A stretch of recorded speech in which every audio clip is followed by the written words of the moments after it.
99 problems and I still kept it 100. Yeah, it's been a long time coming. They ain't covering my cloth, they tugging it. Putting up numbers, 99 problems and I still kept it 100. Yeah, who don't play, play, play, play, who don't play. Music licensing reimagined. Play, who don't play, play, play, play, who don't play, play, play, who don't. Long time coming, black on the bottom of my feet from running. Cataracts under my eyes from hustling. Going from buying to selling to customers. Run up the business, God is my witness. Turn up the sun up from Monday to Sunday. We maxing our limits. My mind running like Tom Cruise on an action movie. Moving the mission, they say that I'm tripping. I've been told I need a vacation. I'm finessing the visit. Oh, what is up, everybody? Welcome to DFS by the Numbers and welcome to Stat Diggers for UFC 317. We have Ilia Topuria going against Charles Oliveira, and I'm really looking forward to this card. It's a breath of fresh air. A breath of fresh air. 25 fights, the last two cards, Weezy. 5 finishes. 5 finishes in the last 25 fights. Is violence dead? Is violence dead? Well, we're going to find out because we have Charles Oliveira on the card. We have Ilia Topuria on the card. We have Terrence McKinney on the card. We have Jacoby Smith on the card. We're about to find out whether or not this is a test, if violence is dead or not, because they're trying really hard to get some finishes here. So I'm really looking forward to this card, Weezy. This is probably the best fight card of the year, if not top two, I'd say. So, Weezy, what are your thoughts on this card, and are you looking forward to it as much as I am? Yeah, I mean, this is the best one in recent memory by a mile, in my opinion. And a couple of them haven't kind of like lived up to the hype lately. We've had some good cards on paper that didn't really show out, and I don't see how this one could be one of those. What a main event! What a co-main event! And then you look at the just top to bottom, even like the lower level fights have got some exciting young prospects in them. So I'm really looking forward to breaking this one down. It's Hyder Emil fight week. We've got the return of the Hood Wolf, Brady. Our guy Cedricus Dumas finally out of prison after his 16th consecutive trumped up charge against him. But he's back on the streets, and now somebody's going to have to pay in the cage. And yeah, it's from top to bottom. This is a phenomenal card. So I'm looking forward to breaking it down with you, with our special guest tonight, very special guest. And yeah, this is going to be fantastic. Yep, as you guys can see on the screen, we will have, for the first time in Stat Diggers history, a special guest come on here and help us break down the main event. Ilia Topuria, Charles Oliveira. So that's coming up. And what we're going to do for this show only, unless we have a special guest in the future, we're going to start top to bottom tonight because we don't want our special guest to have to come on at like 1:30 in the morning. I know he has to get to bed. He's a hardworking man. So we're going to kick it off with the main event tonight. But we have a lot to talk about, Weezy. Before we do so, if you guys could do me a favor, like the video, subscribe to the channel. We go live every Sunday, 10:15 Eastern time. Never a second late. We actually started on time tonight, and I think we had to for a card like this. A couple things. First, we're gonna shout out our sponsor, and that is our guy Avery. Shout out Avery for sponsoring the show. Guys, go give him a follow at MMA_Very on X. Shout out to Avery for keeping the show alive week in and week out. Guys, go check him out. So I did post in the YouTube who needs to get some help. And typically, I would like to get around 150 votes. We are at 68 votes. If you guys have not voted yet, please vote on who needs to get some help after UFC Baku.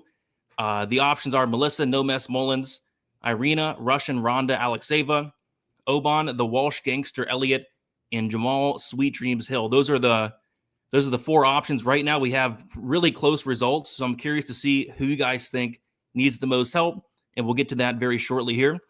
So last night, Weezy, we had the we'll start with the Stat Diggers parlay hit. Stat Diggers parlay hit. We had Tagir Ulanbekov parlay with the over in the Jung Young Park Nardiev fight.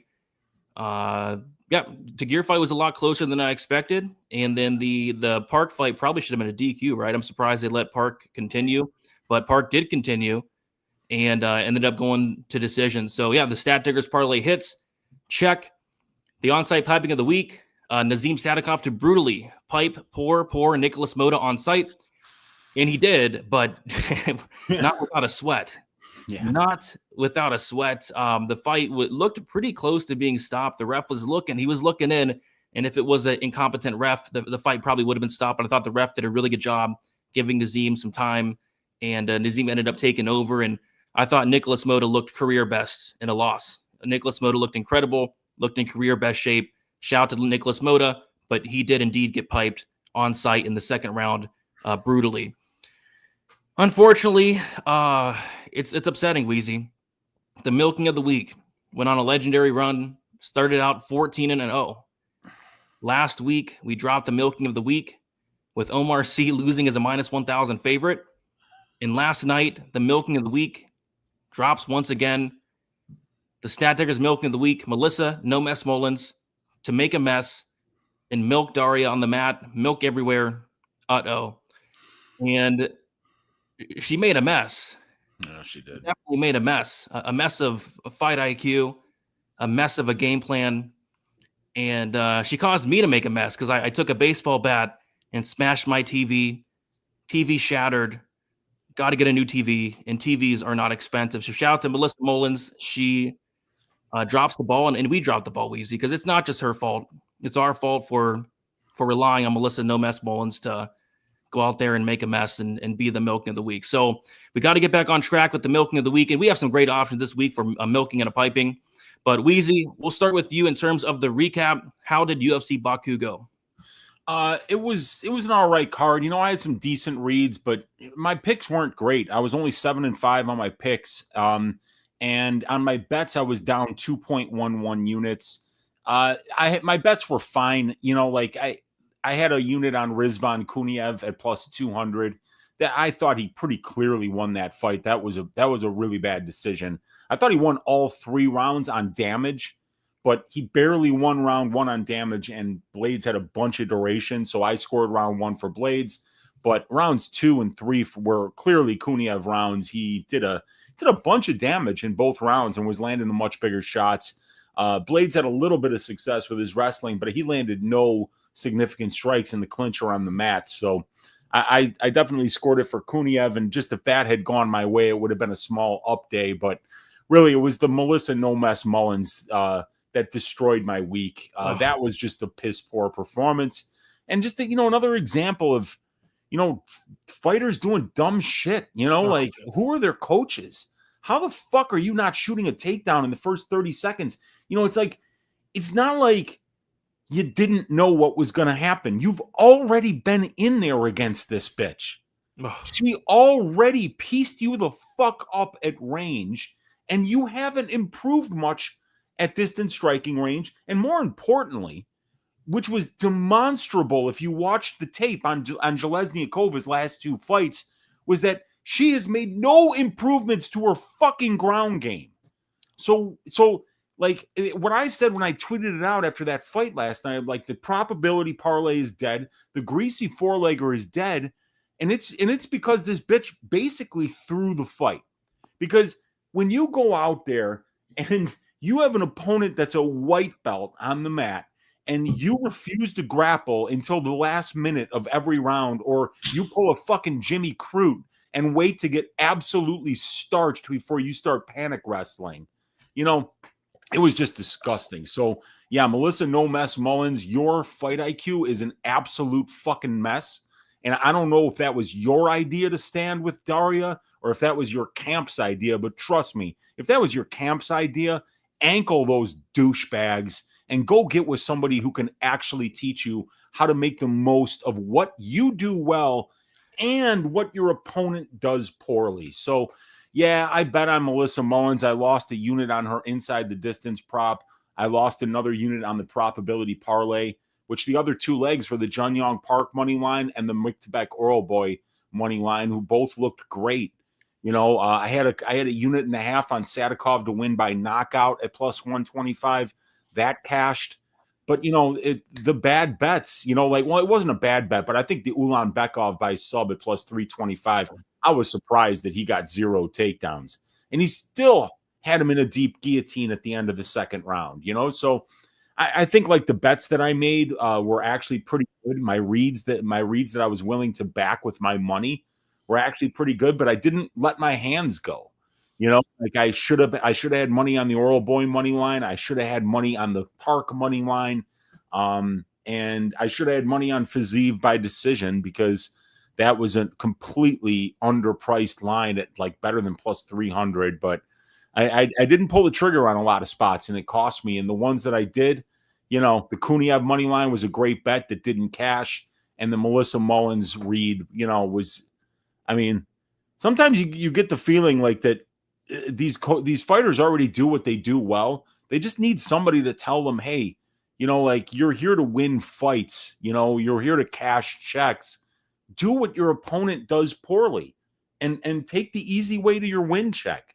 That's how you stack up win streaks. That's how you get to wear gold eventually, is by winning fucking fights and stacking wins like flapjacks. And you can't do that when you're fighting to the strengths of your opponent. So, Melissa Mullins, get some fucking help. Yeah, I mean, I couldn't have said it better myself.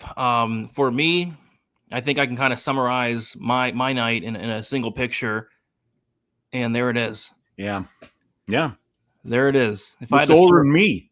Yeah, it is. That's a 65-year-old me. That is me as a 65-year-old man, according to AI. And then that's what happened. I aged over 20, 30 years last night after what took place at UFC Baku. The first bet and it was a terrible day in general. I mean, I woke up at 5:30. The kid woke up at 5:30. Who the hell wakes up at 5:30? I don't care how old you are. I don't care if you're 1 year old. You got to be waking up at 5:30. You got to be out of your mind waking up at 5:30 in the morning. So we woke up at 5:30. The fights kicked off at 12. Had to sit through 10 decisions. And then at Wheezy, I have to drive 8 hours that night to Delaware. There was a road closure. They had to add like an extra 50 minutes. Don't get to Delaware till 4 o'clock in the morning. Oh, man. And then the next day, the kid wakes up at like 7 in the morning, get 3 hours of sleep. So, but in terms of the fights, so yeah, I was on the Tagir sub as well, and I was not expecting that to be a bad bet. I was not expecting Tagir to get 0 takedowns, because you go and watch the Charles Johnson fight, and it's like Charles Johnson took him down and took his back instantly. It's like, how good is Charles Johnson? How good is Charles Johnson? Charles Johnson had 3 deep submissions on Azat Maxim. So, yeah, way off there. They did credit Tagir with a sub attempt, but it wasn't even close to getting finished. But yeah, did not like that bet. And then I had a bet on Irina Alexeyeva to win inside the distance. And it's frustrating because you do so much research, and you know this, Weez. You do so much research. You watch tape on Claudia Segulia, and you see that, hey, she can't stuff a takedown. And once she does get taken down, she's a white belt. And Irina Alexeyeva proceeds to go out there, and she proceeds to go out there and strike for 15 minutes. And I'm not one of these guys that says like, oh, fights are rigged, nothing like that. But that, it just doesn't sit right with me. Like, that couldn't have possibly been the game plan. Irina Alexeyeva's game plan was to go out there and test her striking with Claudia Segulia for 15 minutes. She was officially credited with 0 takedowns over the course of 15 minutes. That couldn't have been the game plan. So that one hurt. And then I also was really heavy on Melissa Mullins inside the distance. I mean, it was pretty self-explanatory. She gets the fight down to the ground and she finishes Daria Zelnikova. But what happened was she went out there, almost got knocked out in the first 60 seconds. She didn't get a takedown until like 15 seconds left in the first round. She gets on top, gets into a dominant position, goes for an armbar. The second round comes around. She doesn't shoot in for a takedown until about a minute left after she gets hurt to the body and almost finished. Then she shoots in for a takedown. And then in the third round, she waits until 1 minute left in the third round to shoot a takedown. And I'm not one to say, fights are fixed, nothing like that. And I don't think the fight was fixed. I don't think Melissa Mullins bet on her opponent. It wasn't a Michelle Pereira situation. But it's like, how bad is your fight IQ? Like, that couldn't have possibly been the game plan. I mean, the game plan was for Melissa Mullins to test her striking out against Zelnikova. Like, it just doesn't really sit right with me. So going forward, I got to change my process a little bit, because what I do and what has hurt me in the past is, you watch all the tape and you see weaknesses in fighters, and you're like, okay, fighter A is going to go out there and they're going to see those weaknesses and they're going to implement a game plan that attacks those weaknesses. And then they just don't do that. And we've seen that time and time again where fighters have a big advantage somewhere and they don't go to that advantage. So going forward, I'm going to take note of that because Melissa Mullins and Irina Alexeyeva absolutely dropped the ball. Just absolutely dropped the ball. So those hurt. And after that, my night was pretty much over. I had a bet on Naimov to win by knockout. He lands a beautiful spinning heel kick, and Bogdan Grad eats it like a flapjack. He does wobble a little bit, but he eats it. Most guys probably don't eat that shot. Didn't hate the KO shot. My biggest bet of the night was on Nazim Sadikov to win inside the distance, 2.6 units at minus 155, and that even almost lost. I mean, Nicholas Mota looked incredible. Nicholas Mota probably a couple punches away from finishing the fight, but Nazim showed his toughness, and then he started taking over as the fight went on. So I'm glad Sadikov kind of saved me a little bit there. I had a bet on Rizvan Kuniev to win by knockout at plus 650. All of a sudden, Curtis Blades has a chin, man. I mean, Curtis Blades was eating some big shots. His eye was all busted up. Did not mind that bet. I mean, some of the shots that Kuniev was landing, I thought were for sure going to put out Curtis Blades, who has been knocked out in all of his losses. So I didn't hate that. And my biggest regret of the night is probably not betting on Rafael Fiziev as well. You know, he went to like plus 130 at one point. I thought the fight was going to actually be close, and it wasn't close because it was Fiziev pretty much just a masterclass, 30-27 across the board. Instead, I ended up betting Jamal Hill by knockout, and that wasn't even close. So there are 4 fighters, Weezy, in the who needs help poll, and I bet on 1, 2, 3 of them, 3 out of the 4. Luckily, I did not bet on Oban Elliott, which, by the way, Oban Elliott needs help. I mean, if you would have told me that Ko got more takedowns than Melissa Mullins, Hamdi Abdul-Wahab, Tagir Ulanbekov, and Irina Alexeyeva all combined, I would have called you crazy. But Ko went out there and dominated Elliott with the grappling. So very rough night. But, you know, you got to learn some lessons. And I learned a lesson. I'm done trusting fighters to go out there and fight smart. So if I see a fighter with a big grappling advantage, probably not going to attack it as heavy.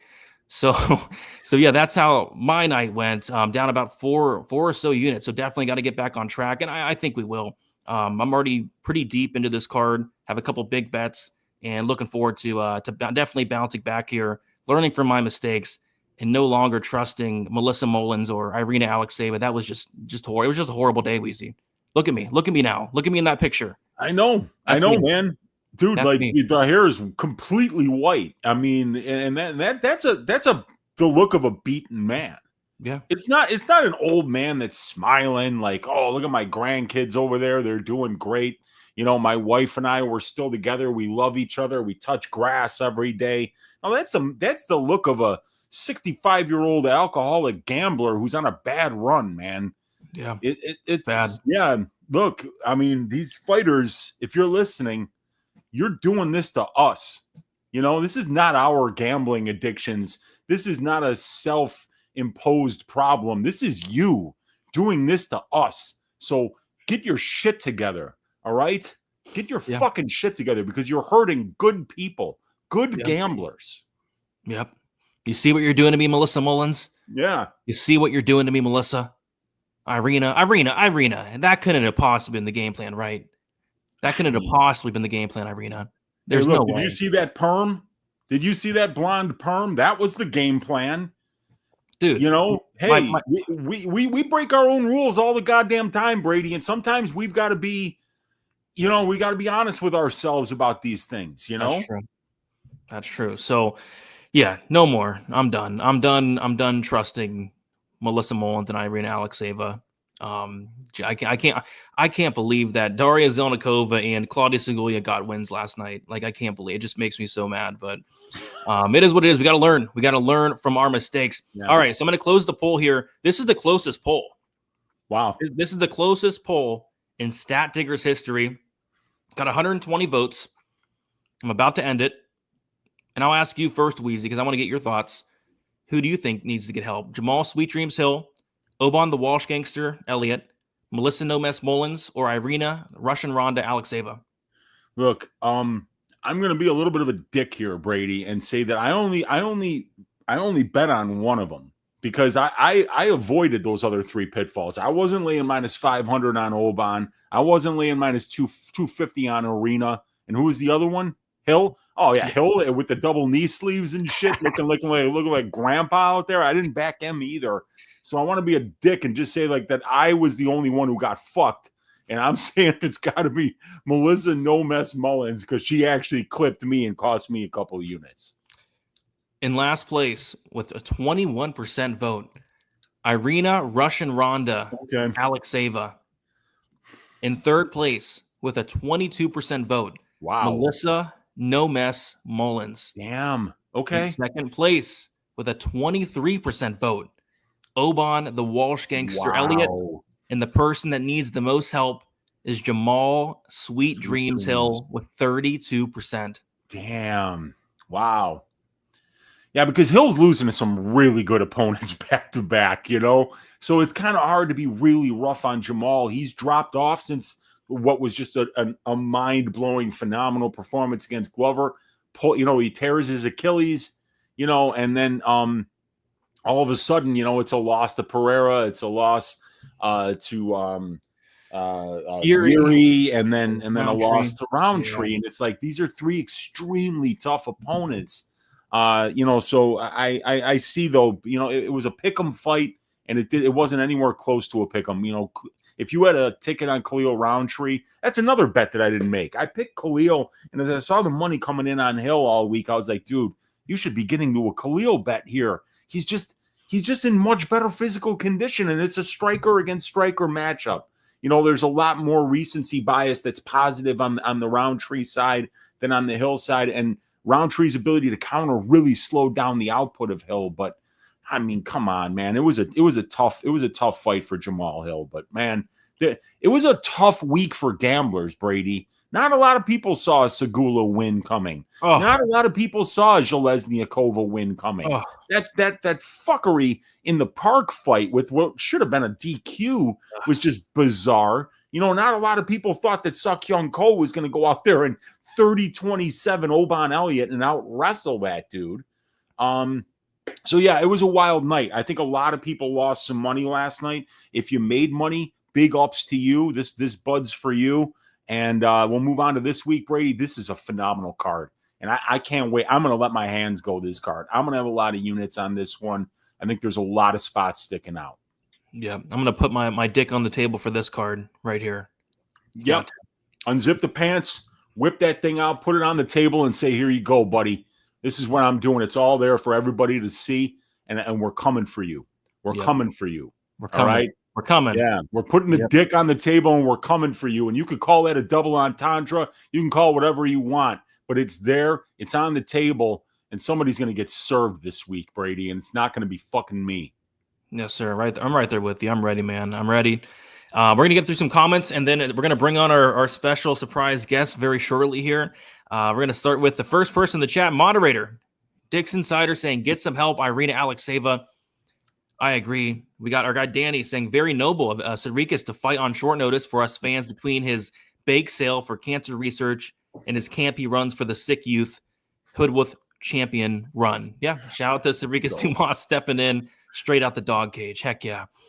We got Forrest. What's up, Forrest? Sadikov second round KO. Heck yeah. And perfect pick and bet.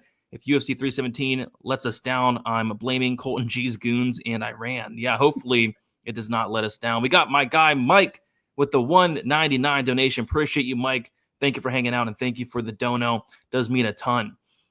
Let's see. We got Dylan saying, fans who left early made the best choice. Main event was the worst fight of the night. I don't think it was the worst fight of the night, but there were much worse fights, I'd say. It just wasn't a competitive fight. It was just straight Roundtree, 50-45. Yeah, me too. Shout out to Iron Turtle. Most guys would not continue there. Right? We've seen guys take the way out for far less. We got John in the building. What is up? Dumas, fight week. Let's go. He is here for a paycheck. Going to get piped by Jackson. Yeah, he might. We'll see. Brady, I'm worried about you. SD Dumas is on the loose, and I'm seeing goons everywhere. I mean, I'm not really worried about SD. If he wants to get arrested for the 16th time, he can. But he has other things going on. We got MMA Very underscore Very in the building. What is up, Avery? Good to see you there. Buster Cherry, happy National Men's Mental Hair Awareness Month to you all who celebrate. Did you see that tweet, Weezy? I couldn't believe it.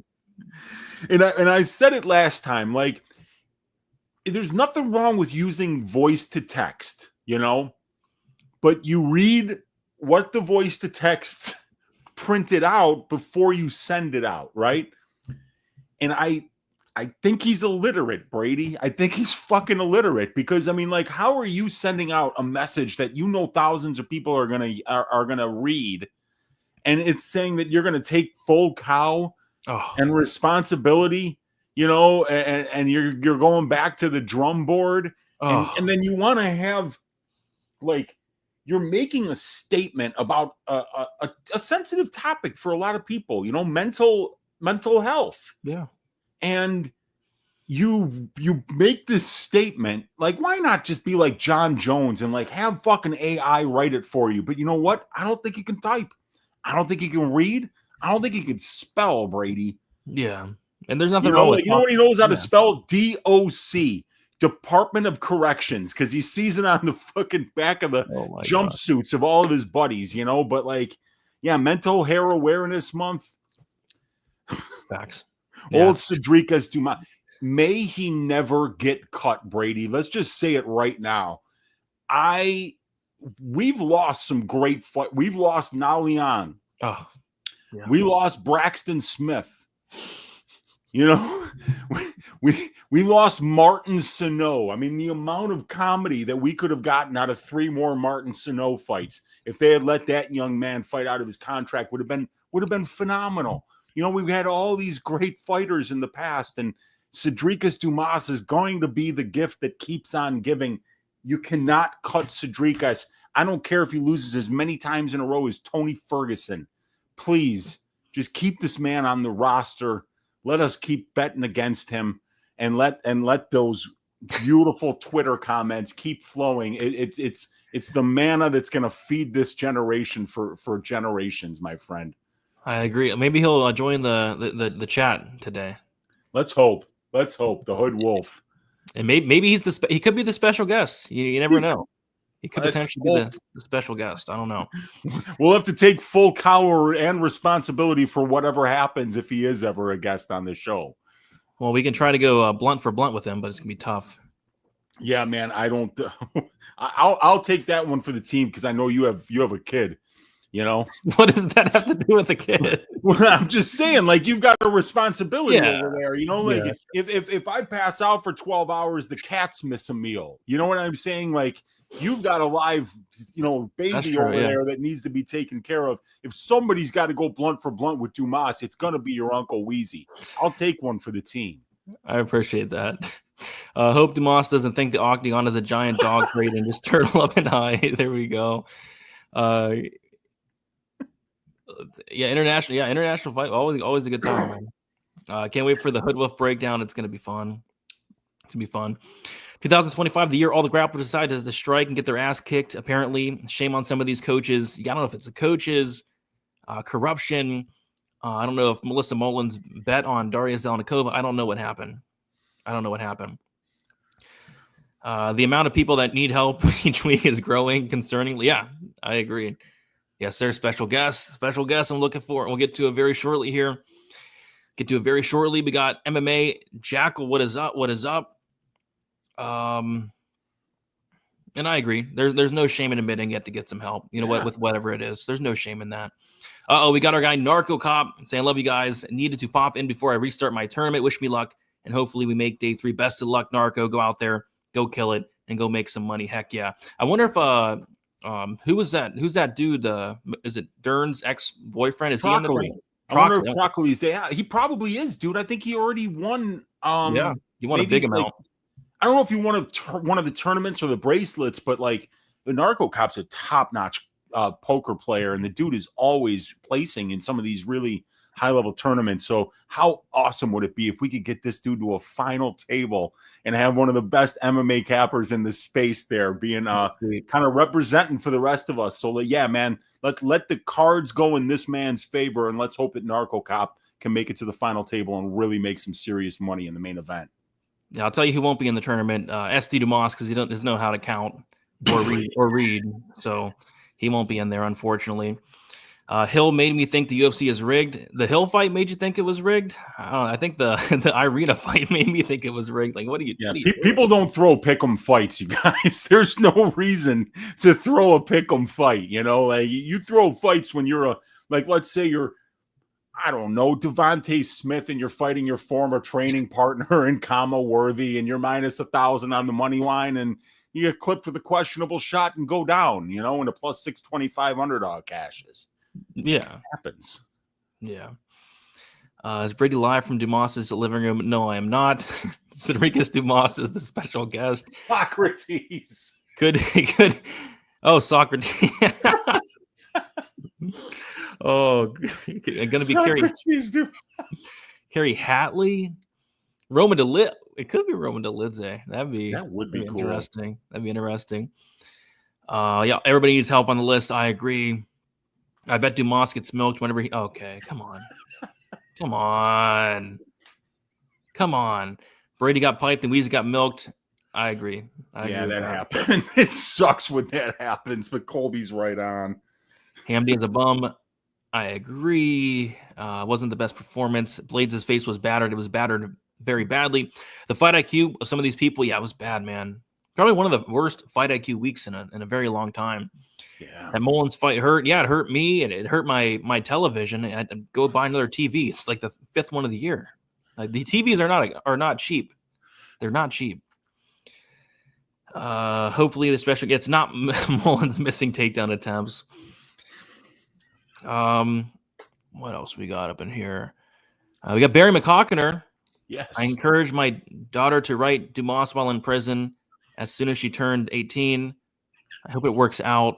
Free tickets. Come on. Imagine letting your daughter date Cedricus Dumas so that you could get free tickets to the UFC. # Father of the Year. Shout out Barry McCockiner. Brady pulled up the picture of Alex Sabo with Jake Hadley's face. I don't have that picture. I have most pictures, but I don't have that one. Send it to me, Dixon. Brady is saying you gotta know when to hold him, know when to fold him. Handsome. That is a handsome 65-year-old man. I gotta give AI credit. The F is in Delaware. Not my. I mean, the beaches, bitches and beaches. Heck yeah. Nobody has any business going to Delaware. More like Delaware. Delaware is nice, but nothing to do. There's some stuff that I'm having fun. I'm having a fun time. I'm having fun. Yeah, Jones retired. That was interesting. Yeah. Brady he got arrested again, Brady. Who did? Did he get arrested just now? Jones. Oh, I thought Dumas got arrested again. No, that's why he retired, dude. Another situation where he left the scene of an accident. A completely wasted and a half-naked woman left there. The cops call John Jones and ask him, because he was reported to be at the scene of this accident, that he once again left. And the cop that called Jones is reporting that John Jones threatened to murder him through third party. What? I can't make this up, dude. I saw it on Twitter, so it has to be true. Okay, if you saw it on Twitter, it has to be true. Okay. I mean, I've seen it, like, it's being all over. Like, while you were driving there, people were like, "Dude, this is what happened to John Jones." So I'm telling you, man. Wow, it's wild, dude. This guy used AI to write his retirement speech, and it's because, like, there's new charges in Albuquerque against this guy. That's wild. I gotta look into it. I haven't been on Twitter much lately. The picture of the 65-year-old Brady perfectly encompasses the feeling of this card. Pure utter that's the look of a broken man right there. That's the look of a just a broken, just a sad old man right there. in that picture. Daria couldn't stop a takedown, fresh, let alone tired. Yeah, anytime Mullins tried to wrestle, guess what? She took her down. It was wild. It was just wild. If the fight wasn't in Baku, Moda probably would have won that, and I tend to agree. You know, it all depends on the ref. Like, and Herzog wasn't stopping it, but if it was like a Chris Tione, maybe like a Mark Goddard, that fight would be getting stopped for sure. Yeah. Let's see. Oh, we got the goons of Colton G in the building. What is up? What is up? Good to see you, the goons of Colton G. They don't know you're on vacation. They're going to show up to your house. I hope not. So mad. I'm wearing a necklace. I don't know what kind of necklace that is there. Yeah, you get three fence grabs. You can illegally you can have sex with somebody in the cage, and you're not just a warning. They'll be like, hey, no sex. That's a warning. No penetration. No penetration. Kenny Rod. It does look like Kenny Rogers a little bit. What else we got in here? We gotta get to our special guests. We're gonna kind of get through these real quick here. Jamal has the footwork of a platypus wearing snowshoes. Okay, that's you tear your ACL and see how good your footwork is. Yeah, your ACL, your Achilles, all that. No wonder. Okay, let's get into the next comment there. We got AJ in the building. What is up? We got JD finally catching a live show. What is up, JD? Good to see you in here. Hill's trash. Terrence McKinney to shave the goofy ass. Why are you calling him goofy, dude? Why are you calling him goofy?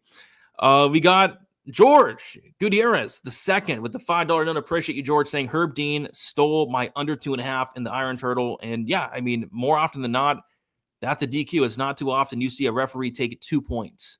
It's been a very long time since it's happened. So I would not have been mad with a DQ because that probably should have been a DQ. What else we got in here? Why are we talking about Weston Wilson? We got Bub Collins. What is up, Bub? With the 199, appreciate you. Bub says, I hope SC gets piped. Weezy, knock it off. Shout out to Bob, man. He's innocent, and you know it, Bub. 16 trumped up charges. Come on, man. I mean, it's his play. That's why they have to keep letting him out. You know, you'd be hiding in a dog crate too if the cops had, had trumped up 16 separate baseless charges against you and putting you in jail that many times. So it's true. We got Probaholic in the building. Throw fights like Abdul Malik versus Brundage through the under. Yep, I was on the under there too. So that's why I'm indeed 65 years old. These last 2 weeks, man. We have Zach with the 499. Appreciate you, Zach. He says MMA, the only sport you can bet a plus 200 that looks minus 200, clearly wins the fight, and then the judges bend you over, pipe you down, and steal all your money. Talking about the Rizvan Kuniev fight. Yep. And yeah, I had the Kuniev by knockout, but I feel for anybody that had a Kuniev dog ticket. Thought for sure they would give it to Kuniev. I thought absolutely for sure. Yeah. SD Dumas fight week. Let's go. What is up, Dravi? Good to see you. I think he was on Kuniev as well. So yeah, a lot of sharp people on that Kuniev side. It was a sharp play. We got Call Me Husker saying my birthday is tomorrow, and the only wish I have is to hear Brady and Wheezy say happy birthday. Well, Call Me Husker. Happy birthday to you. Yeah, man. Happy birthday to you tomorrow. It's going to be June 23rd. Call Me Husker's birthday. Very happy birthday. My birthday is Thursday. No kidding. Yep, I'm turning 65 years old. Congratulations, man. Appreciate That's why you're that. Wearing the hat. The hair is going gray in a hurry. It's going gray, very gray. But yeah, what else we got? All right, let's see. What else? A hard warning. Yeah, hard warning for sex. Yeah. If you have sex, you're getting a hard warning. Appreciate you, Haymaker. We try to make it. We try to make it fun. We try to make it lighthearted. Yeah. I don't know if I wanted to read that. I guess Dumas was found naked from the waist down inside John Jones' car last night. Apparently, he vacated the heavyweight belt and left it on. Dumas inflated the scene. Show me something, fighter. Okay. Appreciate that. Appreciate that, Chris. All right, guys, we got to get to it. We have a ton of comments. We got to get to our special guest, though. We're 40 minutes in. I feel bad. And we're going to get to our special guest. And our special guest is going to be none other than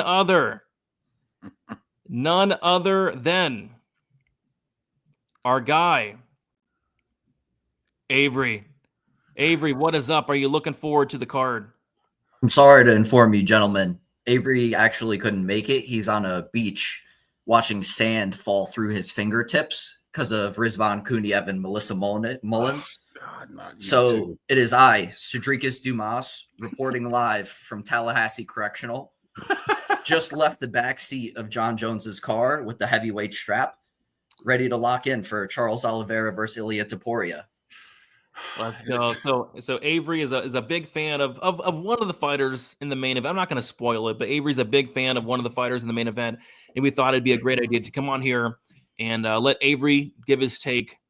Heck yeah, give his take on this main event and see what his thoughts are. So let's kick it off, guys. We're going to go with Ilia Topuria, Charles Oliveira. We're going to start from the main event, work our way down tonight. Special card, special night. We got Topuria, 28 years old, 5'7", with a 69-inch reach.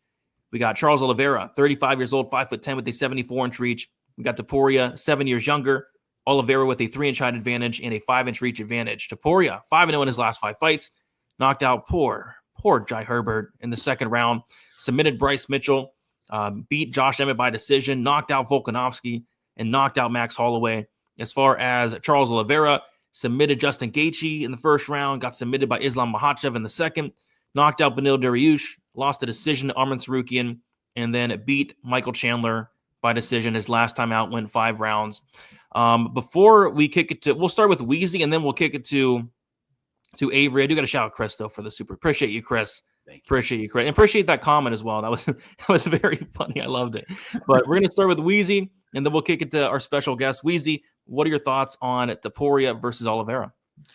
Yeah, this is such a fun fight. And there's a couple of things that I think that are going to be key in terms of how this fight actually plays out inside the cage. Because we could tell you about all the wiki capping stuff. We could talk about Oliveira being the much more experienced fighter, a very dangerous submission grappler, a former champion of the division, 12-fight win streak, which is, that's unheard of in this division that he was fighting in at the level that he was fighting at. To put that long of a winning streak together is something that you just don't hear about that often. But to me, this fight comes down to Ilia Topuria is always at his most dangerous when he's coming forward. When he's coming forward and he gets his opponent moving backward, those power strikes land and they have the potential to finish your night. Charles Oliveira is somebody that doesn't ever move backwards. So one of the things that I'm really looking at in this fight is how is Topuria going to deal with the forward pressure of Oliveira? And if this winds up being a car crash, who winds up winning the grappling exchanges of this fight?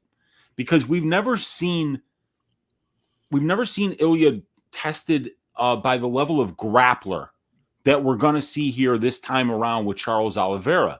Oliveira is somebody that can get your back. He can submit you from bottom position. He could submit you from top position, and he can get your back in a number of different ways, especially when there are chaotic striking exchanges. He has the ability to get to your back.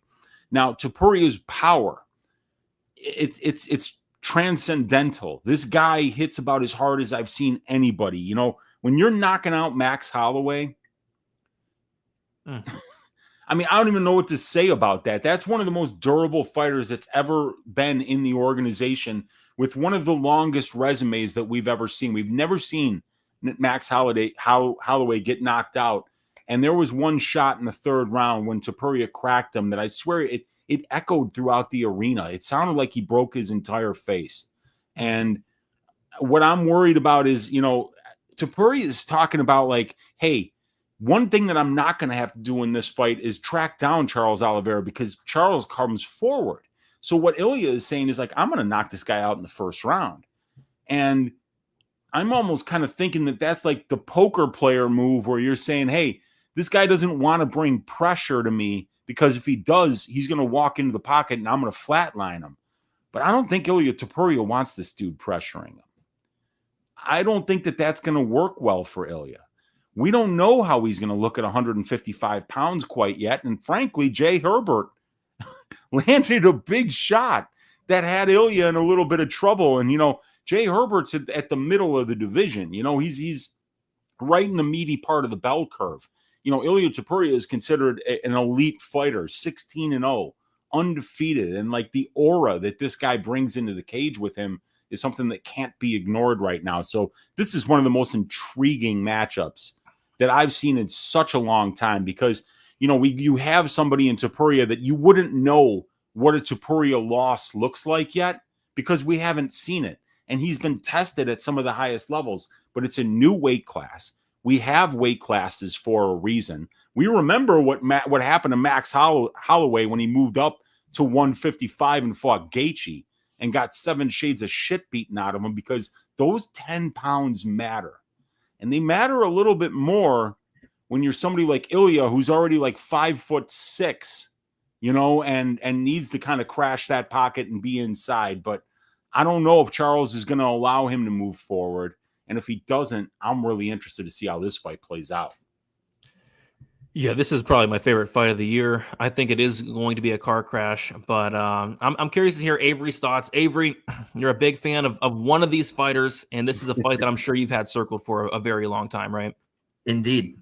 I was very excited to see this booked.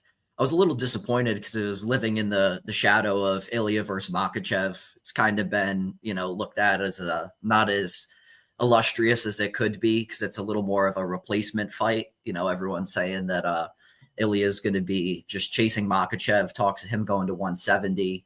And it makes me nervous. I've been a Charles fan for a long time, not only just for his personal reasons. He seems like a great person, family guy. Got to respect that.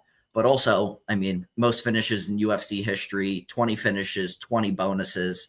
His resume is absolutely remarkable. A 12-fight win streak in one of the most talent-dense divisions in the entire UFC. There's nothing like a Charles Oliveira fight. There's a few layers to this. One is I'm nervous. Charles is very dynamic, keeps kicks. His striking has really evolved over the past few years. He's working in takedowns now lately, which are some new wrinkles in the game that I like to see in kind of the latter half of his career, if you will. Some context is Charles started fighting professionally at 18 years old, and now at the ripe age of 35, he's got some miles on him. And Ilya Topuria has the death touch. He's been just killing all of the UFC favorites, all of the fan favorites, collecting them like infinity stones. If he goes to welterweight, what is he going to do? Knock out Ling Ji Liang for the shits of it just to fucking make everyone upset again? Probably. But I think there's a few things where Charles can really shine. I was looking at the line today, -500 for Topuria. I think that's ridiculous. I think that's absolutely ridiculous. And here's why. Charles has kind of looked like a shadow of himself in his past 2 fights. And that doesn't make me feel necessarily confident.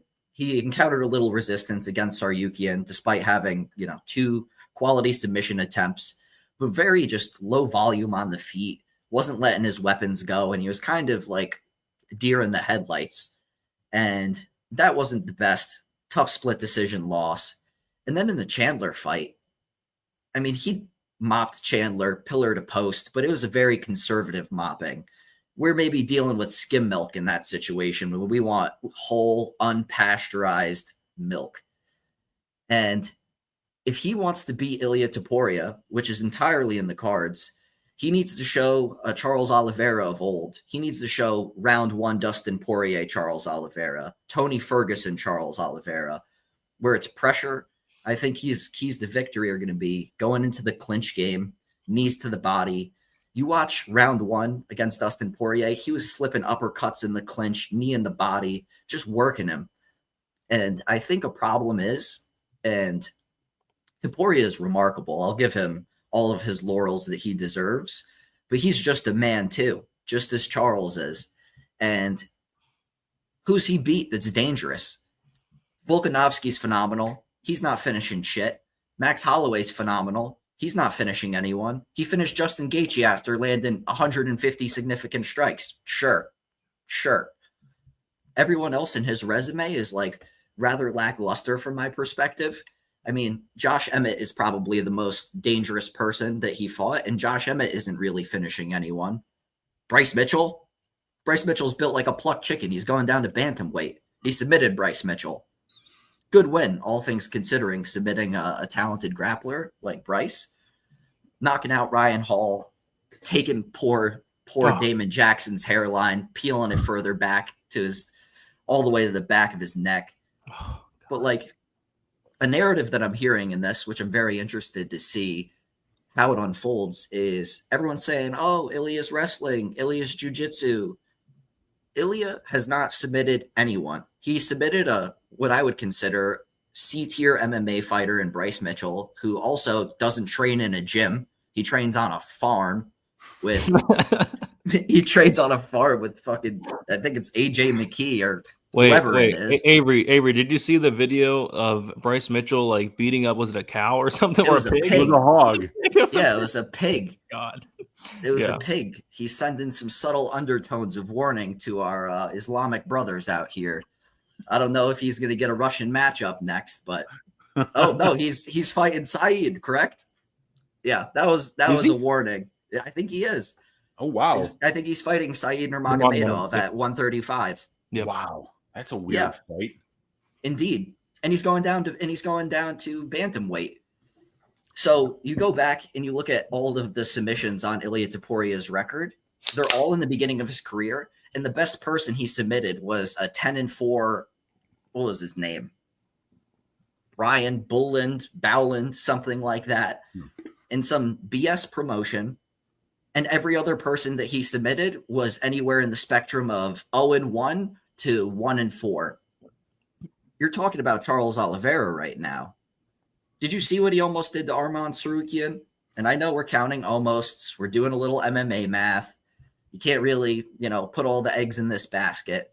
But I think the broader point that I'm trying to shine a light on is just that there's some holes that we have yet to be seen filled or even tested for Ilia Topuria. They could be loose and flappy for all we know. Oh God! Listen, I could go get someone. I could go get the real Avery to come, and I could go have him take videos of me on the mat, and I could go throw up some triangles and roll around on the ground and be like, "Oh, look at my flows, look at my jujitsu."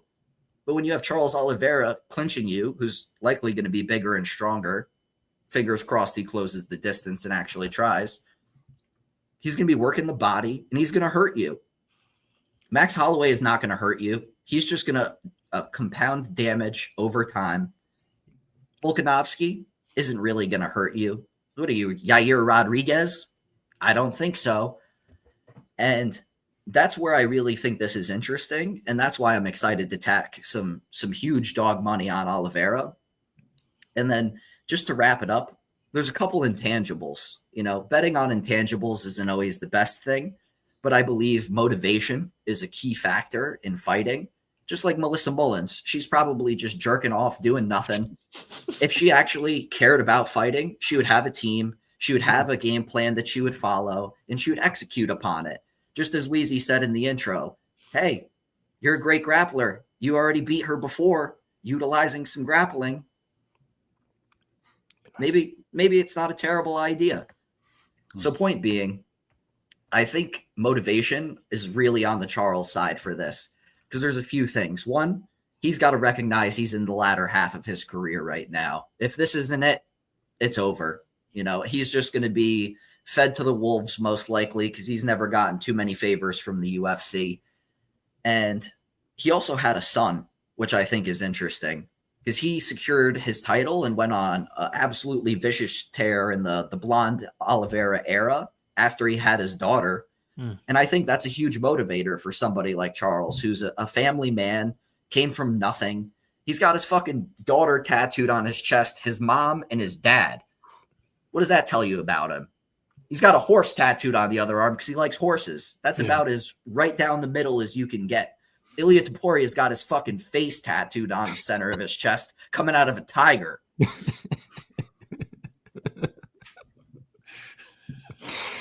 Does he really? Does he Yeah. really? Oh god. Yeah, he does. Yeah, he does. It's his own face Oh, on his own chest coming out of a tiger. Kind of sick. Not hating, a little hating, but like I think Charles is coming in here motivated. He knows this is his last chance. And like one thing that I always gripe about as an MMA fan and enjoyer is when you're a fighter, you need to live by the sword and die by the sword. You're down 2 rounds. It's a 3-round fight. Try to fucking kill him. Who gives a shit if you get knocked out? Who gives a shit if you get submitted? You're a fighter. You're a fighter. You're here to win. You're not here to try your best. Try. And at least that's one thing that we can get from Charles is he's going to try. You know, he's either going to get put out on a stretcher and I'm going to retire from MMA. You'll never see me again. I'll be in the forest in an undisclosed location in northern North America building a log cabin. If not, he wins. We have one of the greatest comeback stories in all of MMA history. 12-fight win streak, champion, technically defended his belt twice. Gets the belt back from the boogeyman of the division, who everyone was just meat riding the whole time. Warranted sometimes. Finishing Volkanovski and finishing Holloway is absolutely legendary in the MMA world.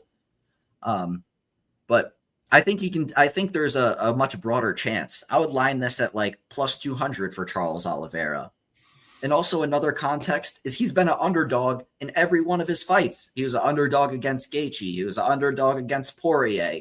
He's been an underdog against pretty much everybody. Maybe there's 1 or 2 pieces of variance in the early can-crushing days of the career. But I think it's going to be good. If he stays mindful of Toporia's speed, because his power is tremendous, but it's the speed that's the problem. You watch the technicality and the pure fucking light force that he rips these body head combos on. The combo he finished Max Holloway with was disgusting. You need Clorox after watching that one. But if he can just mind his P's and Q's, close some distance, keep it a little closer, and most importantly, just try to hurt him, I think we got a good recipe, a good chance to be made. I want to run through a wall right now after that break. You don't see breakdowns like that. I want to run through a wall. I got the shirt on.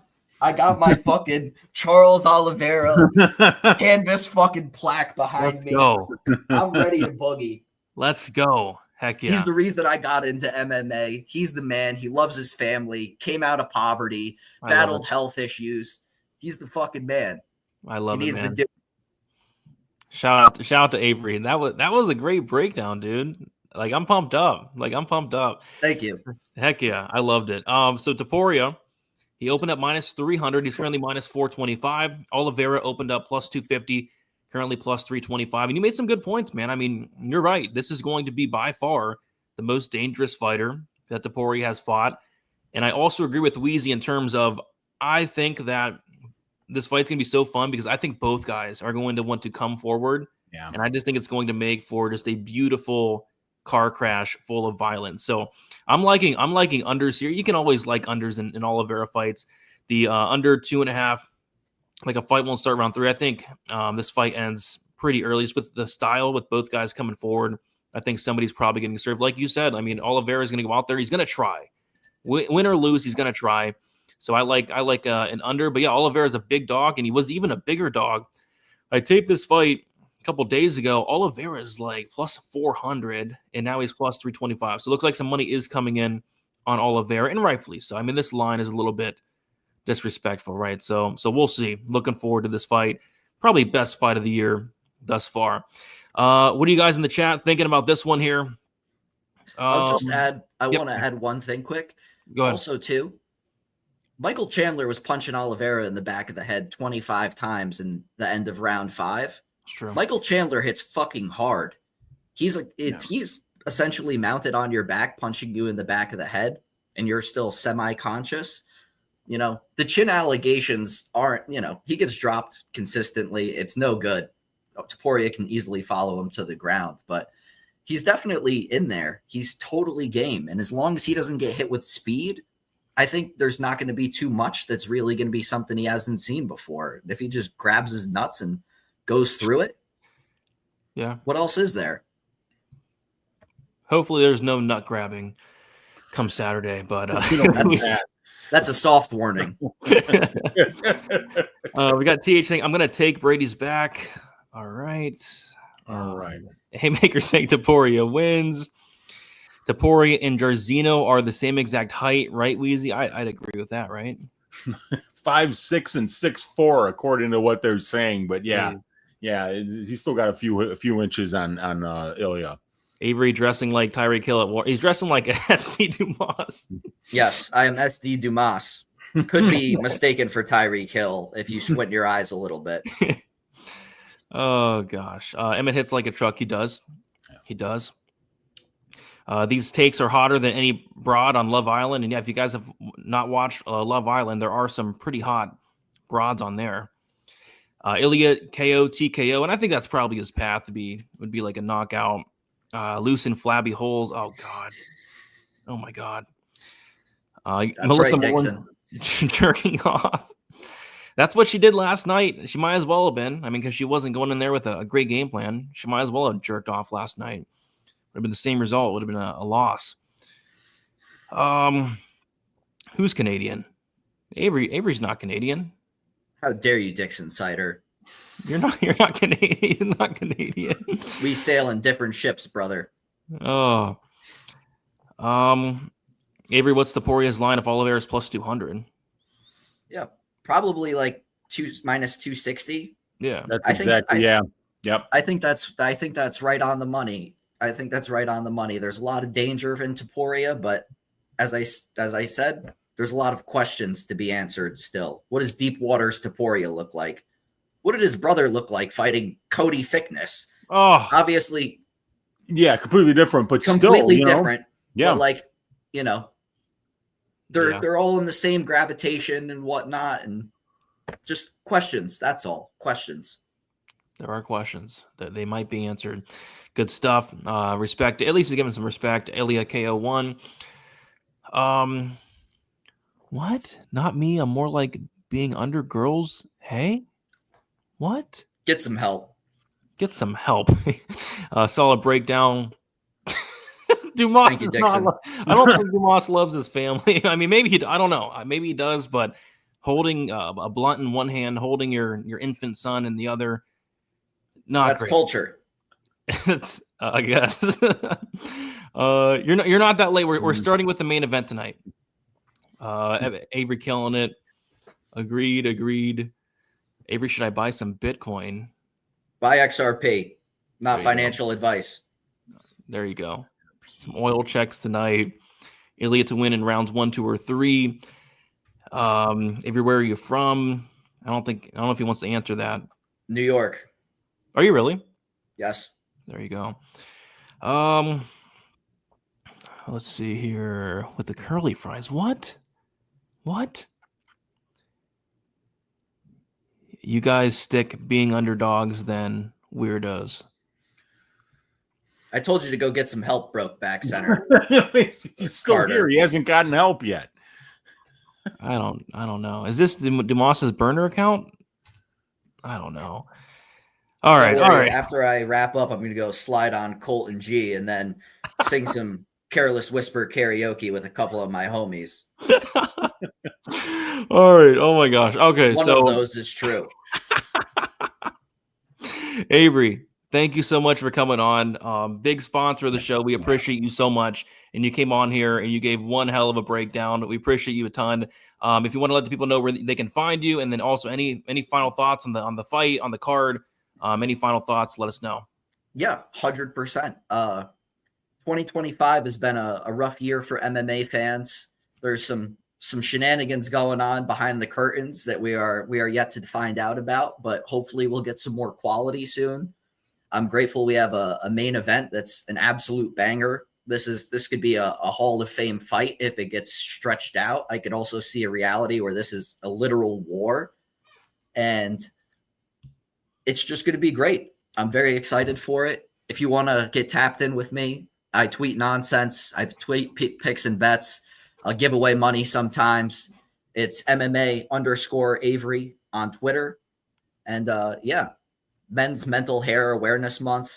You know, everyone take care of yourselves, especially my brothers out there. Brady, Wheezy, love you guys. Love my diggers till the death.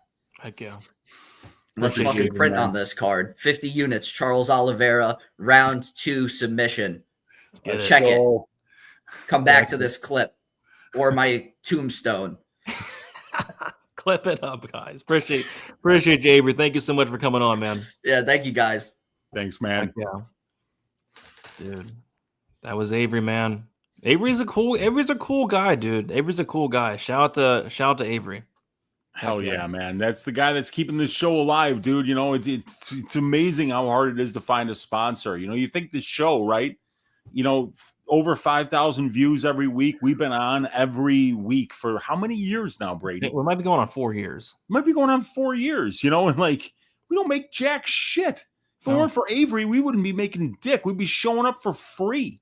And like we've tried to get sponsors, but like people don't fucking care, honestly. So, you know, I mean, like you guys owe Avery a good, you know, amount of gratitude because he's the one that's making this show possible. He pays us every week to show up and do this show for thousands of people who, you know, I mean, I hope they enjoy the show because it's something that we work really hard on and we don't get much from it unless people like Avery support us. Yep, people like Avery and people like Chris as well. Call me Husker, Zach, Bub Collins, George. Appreciate you all as well. You guys are keeping the show running. All right, Weezy, I got to take the biggest piss of my entire life, but first I'm going to kick off the co-main event, and then I'm going to go take this just the biggest piss. The biggest piss ever. We got Alexander Pantoja going against Kai Kara France. Flyweight championship on the line. We got Pantoja, 35 years old, 5'5" with a 67-inch reach. Kai Kara France, 32 years old, 5'4" with a 69-inch reach. We got France 3 years younger. Pantoja with a 1-inch height advantage, and France with a 2-inch reach advantage. Pantoja 5-0 in his last 5 fights. Submission win against Alex Perez, decision win against Brandon Moreno, decision win against Brandon Royval, decision win against Steve Erceg, and then a submission win against Kai Asakura. As far as Kai Kara France, he is 3-2 in his last 5 fights. Knockout win against Cody Garbrandt, decision win against Askar Askarov, knockout loss to Brandon Moreno, decision loss to Amir Albazi, and then a knockout win against Steve Erceg. And I posted a tweet. Is that what they call it still? A tweet? Do you call them tweets still? I think they do still call them tweets. Yeah. Okay. So I posted a tweet today jokingly being like, is Alexander Pantoja going to go out there and test his striking for 25 minutes with Kai Kara France? Because we got to question these things, right? Mm-hmm. Is Pantoja going to go out there and showcase his striking, or do you think he's going to try to get this fight down to the ground where he's probably going to have an astronomical advantage? Weezy, kick us off. I got to go. I'll be right back. Yeah, this is going to be a fun one, obviously. Kai Kara France coming off a really nice knockout win over Steve Erceg. But before that, he was on a 2-fight losing streak with back-to-back losses to Amir Albazi and Brandon Moreno, and he hasn't been the most active fighter. When you look at the recent fights for him, he's coming off of not that long of a layoff here as he just beat Erceg in August. But, I mean, it's almost a year. And then before that, it's June 3rd, 2023 when he fights. So it's a year. It's a year plus between the Albazi and the Erceg fights. And it's about, 6 months another year between the Moreno and the Albazi fights. So this guy has had just 3 fights since the middle of 2022. So he hasn't been very active. And that's something that's a problem because Pantoja is just stacking up wins and fighting twice a year. He's been a very active champion. This would be his 4th consecutive defense of the belt as he won it versus Moreno, defended it versus Royval, defended it versus Erceg, and defended it versus Asakura. But, Pantoja's a 35-year-old flyweight, and we got to be aware of that. These fights have been pretty close with Moreno, with Royval, with Erceg. He ran through Kai Asakura, but I don't know how that dude got a title shot, coming from Risen fighting in a ring. It's just a completely different level of competition. So it wasn't surprising to see Pantoja just run through that dude. But when he's fighting these guys that are at the top of the division, somebody like Kai Kara France is, and somebody that's got 88% takedown defense and spends less than 15% of his UFC octagon time being controlled by his opponents over a big sample size, about 150 minutes of octagon time for Kai Kara France at the UFC level. So it's an interesting one because Kai Kara France has got some momentum coming into this fight. He hasn't won 5 in a row like Pantoja has, but he is coming off a win, and he is the younger fighter. He does have more power while this is on the feet, and he's been historically able to keep fights at distance striking range for a very large percentage of his UFC octagon time. So Pantoja is going to come in here and grapple. He's been very active doing it. He only spends about 58% of his UFC octagon time at distance striking range, and that's where he's going to need to get this fight. We always have known that Kai Kara France has been somebody that's got unusual power for the flyweight division. So he's somebody that you want to be able to take down if that's something that you have in your arsenal. It's obviously something that Pantoja has went to quite a bit over recent fights. So, I think that Pantoja is going to put on a game plan that Kai Kara France, we're going to have to see how he's able to deal with it, because Pantoja is not going to fuck off. Even though he gets tired, he fights through it somehow, and he's going to push a pace for a full 25 minutes here. So I think that these guys are very well matched, and I think that Pantoja's recent winning streak, obviously he's one of the best in the world. He has been for a very long time, but he's fighting close in a lot of these fights that are on Kai Kara France's level. So there might be some value on the underdog this week. Pantoja getting older, fighting on increasingly more thin margins, in my opinion, Brady. And Kai Kara France, while he's been submitted once in the UFC and 3 times as a professional, this guy's got 37 professional fights. He's been around a long time, and he's at a good camp, and he's shown quite a bit here. So I think that he's going to be live to land some big shots on the feet to limit the amount of offensive grappling success that Pantoja has. And I think that this is going to be a very competitive fight. Yeah, longest piss ever, by the way. My goodness. Yeah, hey, man, you got to get it out. Like 3 minutes. Like a 3-minute piss. But yeah. I mean, it could look close. Like if Pantoja is not able to get takedowns, I think it could be close. But my worry is, Kai Kara France, elite takedown defense, almost 90%. But, when he does get taken down, he does get put into bad spots. Like Amir Albazi took him down in the 3rd round, took his back, almost choked him out. Askar Askarov took him down twice, took his back, almost choked him out. Rodrigo Bontorin took him down, almost choked him out. And a couple other people almost choked him out. And what? And then got knocked out. That was a hell of a fight. That was an awesome fight, the Bontorin France fight. Yeah, it was. And he got submitted by Royval, but he shot in for a takedown and got guillotined. I'm just saying, like, he gets put into some really bad spots, and I'm thinking to myself, like, if Pantoja takes you down and gets to your back, like, Pantoja's the one guy in the division where you really don't want him on your back. So I think for France to win this fight, he's going to have to stuff all these takedowns, not let Pantoja get to your back, because if Pantoja does get to your back, like, it could be a wrap. Like, Albazi got in on a deep rear naked choke. Same thing with Bontorin. It was locked in. If Pantoja gets to your back and sinks that in, it might be a wrap. So that's interesting. Pantoja is getting up there in age, 35 years old. And yeah, I wasn't too impressed with the Steve Erceg win. It was a lot closer than I thought it would be. I had a bet on Pantoja. Was kind of sweating that one. He went out there. He dominated Royval over the course of 25 minutes. Wasn't able to submit him, though. The Brandon Moreno fight was very, very close as well. So, yeah, the Asakura fight, that was a good win. But, yeah, I think it's a very interesting test just due to the fact that Kai Kara France does have elite takedown defense. And I think for Pantoja to go out there and pay off this price tag, he will need to get takedowns. But I think it might only take one for the fight to potentially be over. Pantoja, he opened up minus 250, currently minus 250. Kai Kara France opened up plus 210, currently plus 210. The over-under set at 3.5 rounds. The over 3.5 minus 130. The under 3.5 rounds plus 100.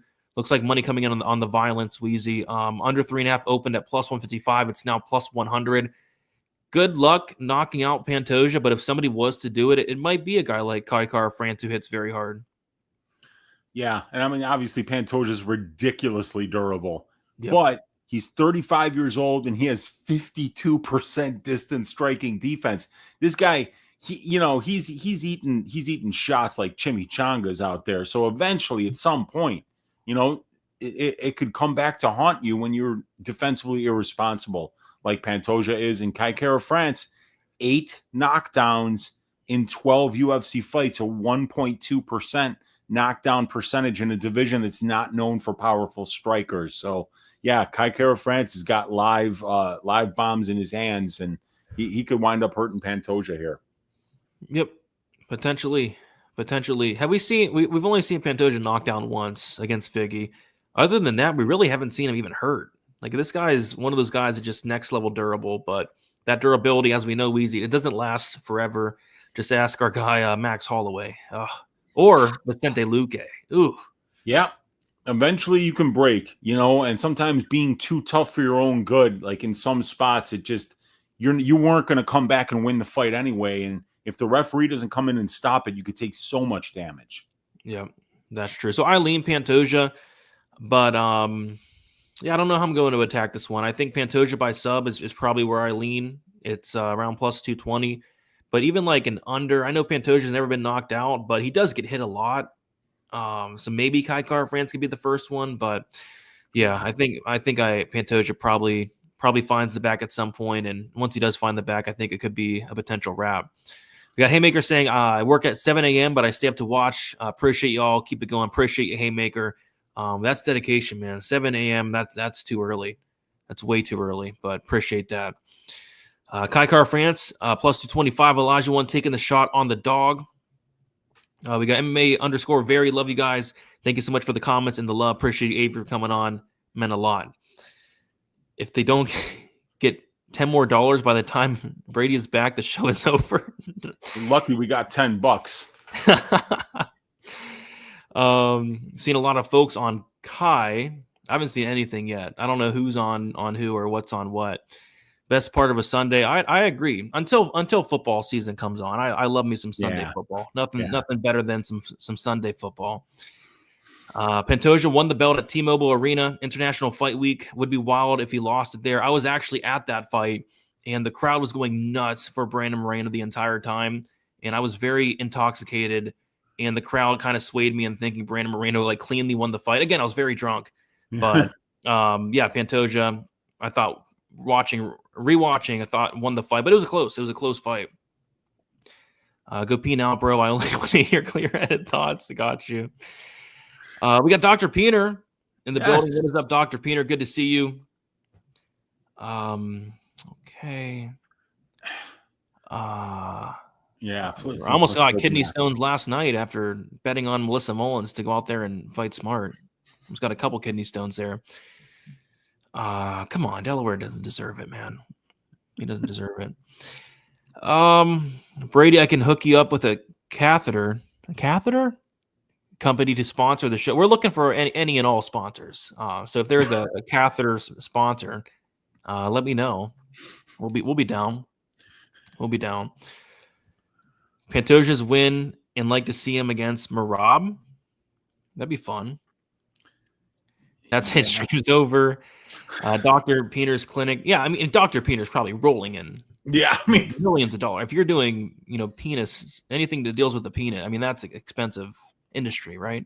Yeah, and when you're the best at it, it just means you're stacking them, And Dr. Peener, he's the Michael Jordan of penis surgery. So, yeah, man, like that guy's making money hand over fist. So, yeah, if you want to sponsor us, Dr. Peener, we're right here for you. And you know what? Even if he doesn't, the good work that he's doing saving the penises of hardworking American males every day, I mean, that's enough for me.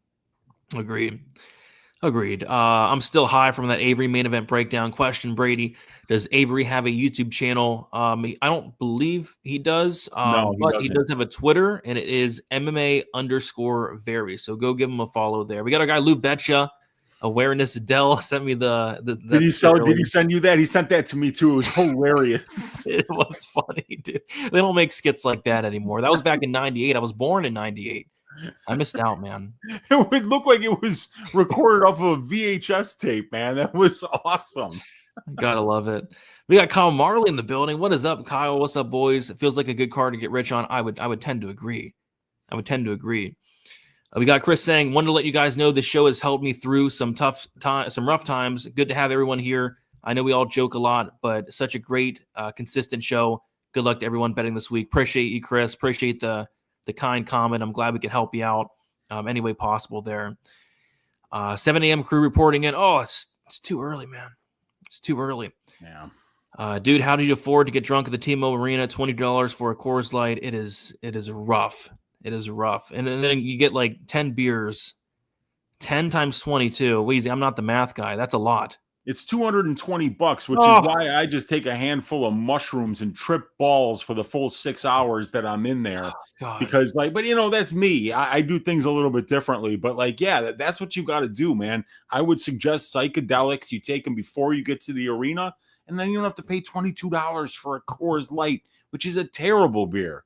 Yeah. I just finished my first beer, and I'm drinking real beers here.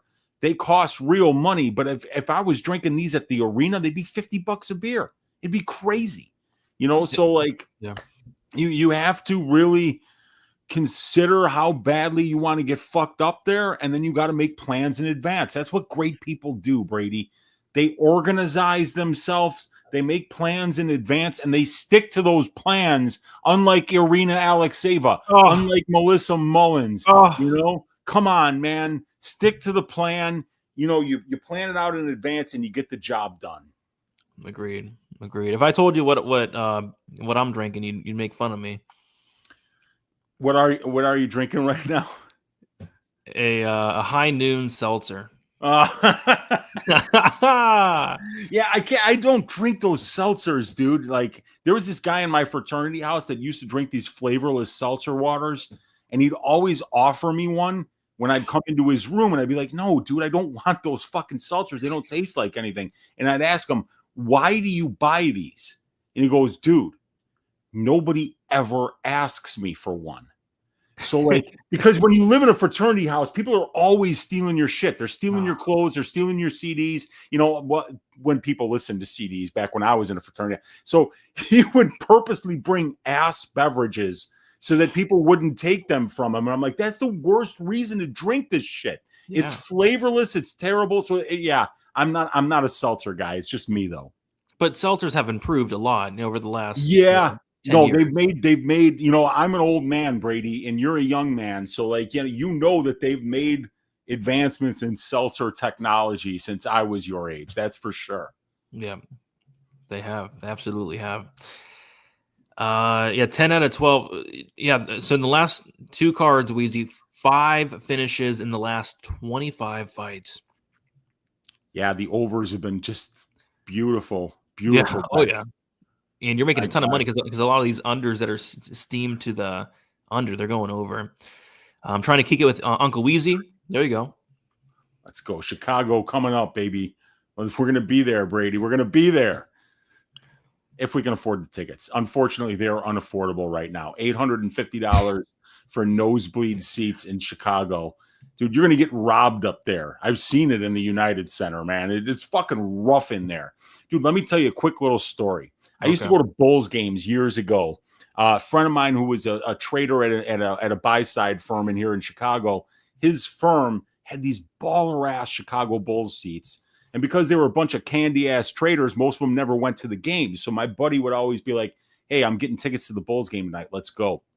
So we would drive down to the United Center, south side of Chicago, not the best neighborhood, Brady. But we had this place where we could go park where there wasn't permit parking, because you're paying like $20, $25 to park in these shitty lots. You get boxed in, right? And so we started parking like a couple blocks away from the arena for free and be like, oh man, we figured it out. We're going to save all this money. We could spend that money that we would have spent on parking on beers at the game back when they were like $7 a beer. So what happened was we started going to park, we would get out of the car, and then some dude would walk up to us and be like, hey, bro, I'm just trying to make sure that your car doesn't get damaged out here. And if you give me $20, I'll make sure your car doesn't get damaged out here because this is a rough neighborhood. And we were like, oh, son of a bitch. They see the two white boys here, pulling up, on the south side. And they're like, the guy just basically said, if you don't give me $20, I'm going to slash your tires, And we gave him $20 and we're like, all right, I guess we're parking in the lots again. But yeah, you should come to Chicago. Yeah, we'll get threatened while we're there, but it's an MMA arena. Most of these guys are going to be, if you stand up to them, they're like, probably these guys know how to fight. So we're going to be just fine, Brady. I know the city. I'll keep you guys safe. We're going to have some fun watching the UFC in Chicago. We got to figure something out. I'm not paying $900 a ticket. No, we're not. We're not. But I know important people in the city that grift off this city for all it's worth. There's a lot of rich people in the city that don't do any work because there's a machine political, thing in place here at Chicago. We're going to find some tickets. Trust me. Okay. We're going to get them. For $900, there better be all you can eat food, all you can drink drinks, some hookers, and yes. And I mean, and I'm telling you, it's going to be like that scene in Goodfellas where you get into the club through the back room. You walk through the kitchen. Everybody's saying what's up to you. That's what, being in Chicago with your Uncle Weezy is going to be like. It's going to be a real treat, Brady. Let's go. All you can eat food. All you can bang hookers. Let's get it. Thank you again, Dr. Peener. My underwear fits much better since reduction. Okay. We got Bub Collins with the $1.99. Appreciate Bub saying, as someone with depression problems, this show, appreciate you, Bub. Yeah, we try to keep it fun. We try to keep it lighthearted. And a lot of people don't know this. Like 90% of the time, I'm being sarcastic in what I say. And only you and Lou Betcha are the only two people that I think have picked up on it. Yeah, well, I mean, we know each other so well at this point, dude. It's ridiculous, Yeah, so like I'm being sarcastic like most of the time. That's kind of my thing. Okay, Brady, would you prefer fathering the child of Russian Ronda? What? I'm not going nowhere near her after a fight like that. Absolutely not. Yeah. I heard if you butt chug your beer, it hits you harder. Okay. That's not true for beer. It is true for acid, though, Brady. Seltzers are cute. High noons are for badasses. The other seltzers suck. I agree with Kyle here. They're expensive, dude. An 8-pack of seltzers is like $24. It's ridiculous, dude. I've been at a beer fest with Kyle, man. He can drink beers too, man. I'm definitely, I've been there with him. I know for a fact that he can drink beers too, but he likes his seltzers. I mean, like it is what it is. Yeah, you get to a certain age, man, and like beers will just like tear you down. So sometimes it's nice to drink something a little bit lighter. Seltzer, does that fit in your purse? Hilarious. I do it for the okay. the first sentence is too much. I do it for the love of penis. The money comes naturally when you do something you enjoy. Barry, it was my honor to shrink your behemoth. What's wrong with you, dude? Long live stat diggers. I agree. I agree. If this card is ass, you won't see me here again. That's agree. True. If this card sucks, dude. I don't know what's going to happen the rest of the year, man. It's going to be bad. If we get 10 decisions on this card, we are not showing up next week. Oh, this is camp. It is campfire worthy. Absolutely. Chicago pizza is overrated. Stop it. Come on. Just stop it, Brokeback Carter. Come on. We'll have to see. I've never tried it, so I don't know. Brady, you shouldn't be drinking high noons with the broken TV. Where are you getting this? They're expensive, dude. They're expensive. We got Pepe. What's up, Pepe? Saying Melissa Mullins tested positive for being a dumbass. 6-month sanction by the committee. Only 6 months? Oh my God. Only 6 months. Yeah, that was just so bad, man. And I mean, that's just ridiculous. How the fuck that was like a 3.64 unit swing for me. Her not winning that fight, And I'm like, what? I lost money because Melissa Mullins didn't wrestle. It's incredible. It was a 3.6 unit swing for me as well. So yeah, annoying, very annoying. All right. Bring up Green King's comment. There you go. Yep. Yeah, dude, like that's exactly what I was just drinking. Is while you warm up this next fight, I'm gonna bring in one of my hop butchers here. There you go. Bring it in 8%. This one will have 7.5%. Brady. It's gonna be the Green Moss. Okay. Yeah, I'll be right back with it. Heck yeah. All right, let's keep moving on to the next fight. It is Beneil Dariush going against Renato Moicano. We got Dariush, 36 years old, 5'10" with a 72-inch reach. Moicano, 36 years old, 5'11" with a 72-inch reach. Same age there. Moicano with a 1-inch height advantage. Same reach between the two. Dariush is 3-2 in his last 5 fights. Decision win against Carlos Diego Ferreira. Decision win against Tony Ferguson. Decision win against Mateus Gamrot. Knockout loss to Charles Oliveira. And then a knockout loss against Arman Sarukian. As far as Renato Moicano, had a submission win against Brad Riddell, a decision win against Drew Dober, a knockout win against Jalen Turner, a knockout win against Benoit Saint-Denis, and then a submission loss against Islam Makhachev. So these two were supposed to fight each other a couple months ago, but the main event ended up falling through, and then we saw that Moicano stepped in on short notice and took on Islam Makhachev. And yeah, not much has really changed. The only thing that's changed is Dariush is just on a longer layoff than he already was on. Pretty long layoff here for Dariush, about a year and 6 months.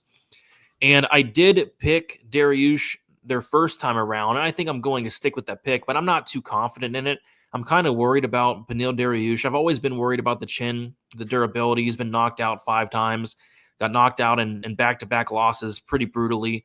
Year and a half layoff, and this is a guy in Dariush who has that gray hair, and there's nothing wrong with having gray hair, but this guy was having gray hair at like 27 years old. Like, I swear, I went back and watched some of Dariush's fights from like 2018, 2019, and he has that gray hair, and it's just gotten more and more gray, and that's going to happen throughout the years. But I'm kind of worried about the durability of Dariush. I'm worried about the layoff, and it's kind of a fight I might just want to sit back at this point. So I actually bet Dariush in their first fight, Wheezy, and I bet him at plus 150, and now he's plus 125.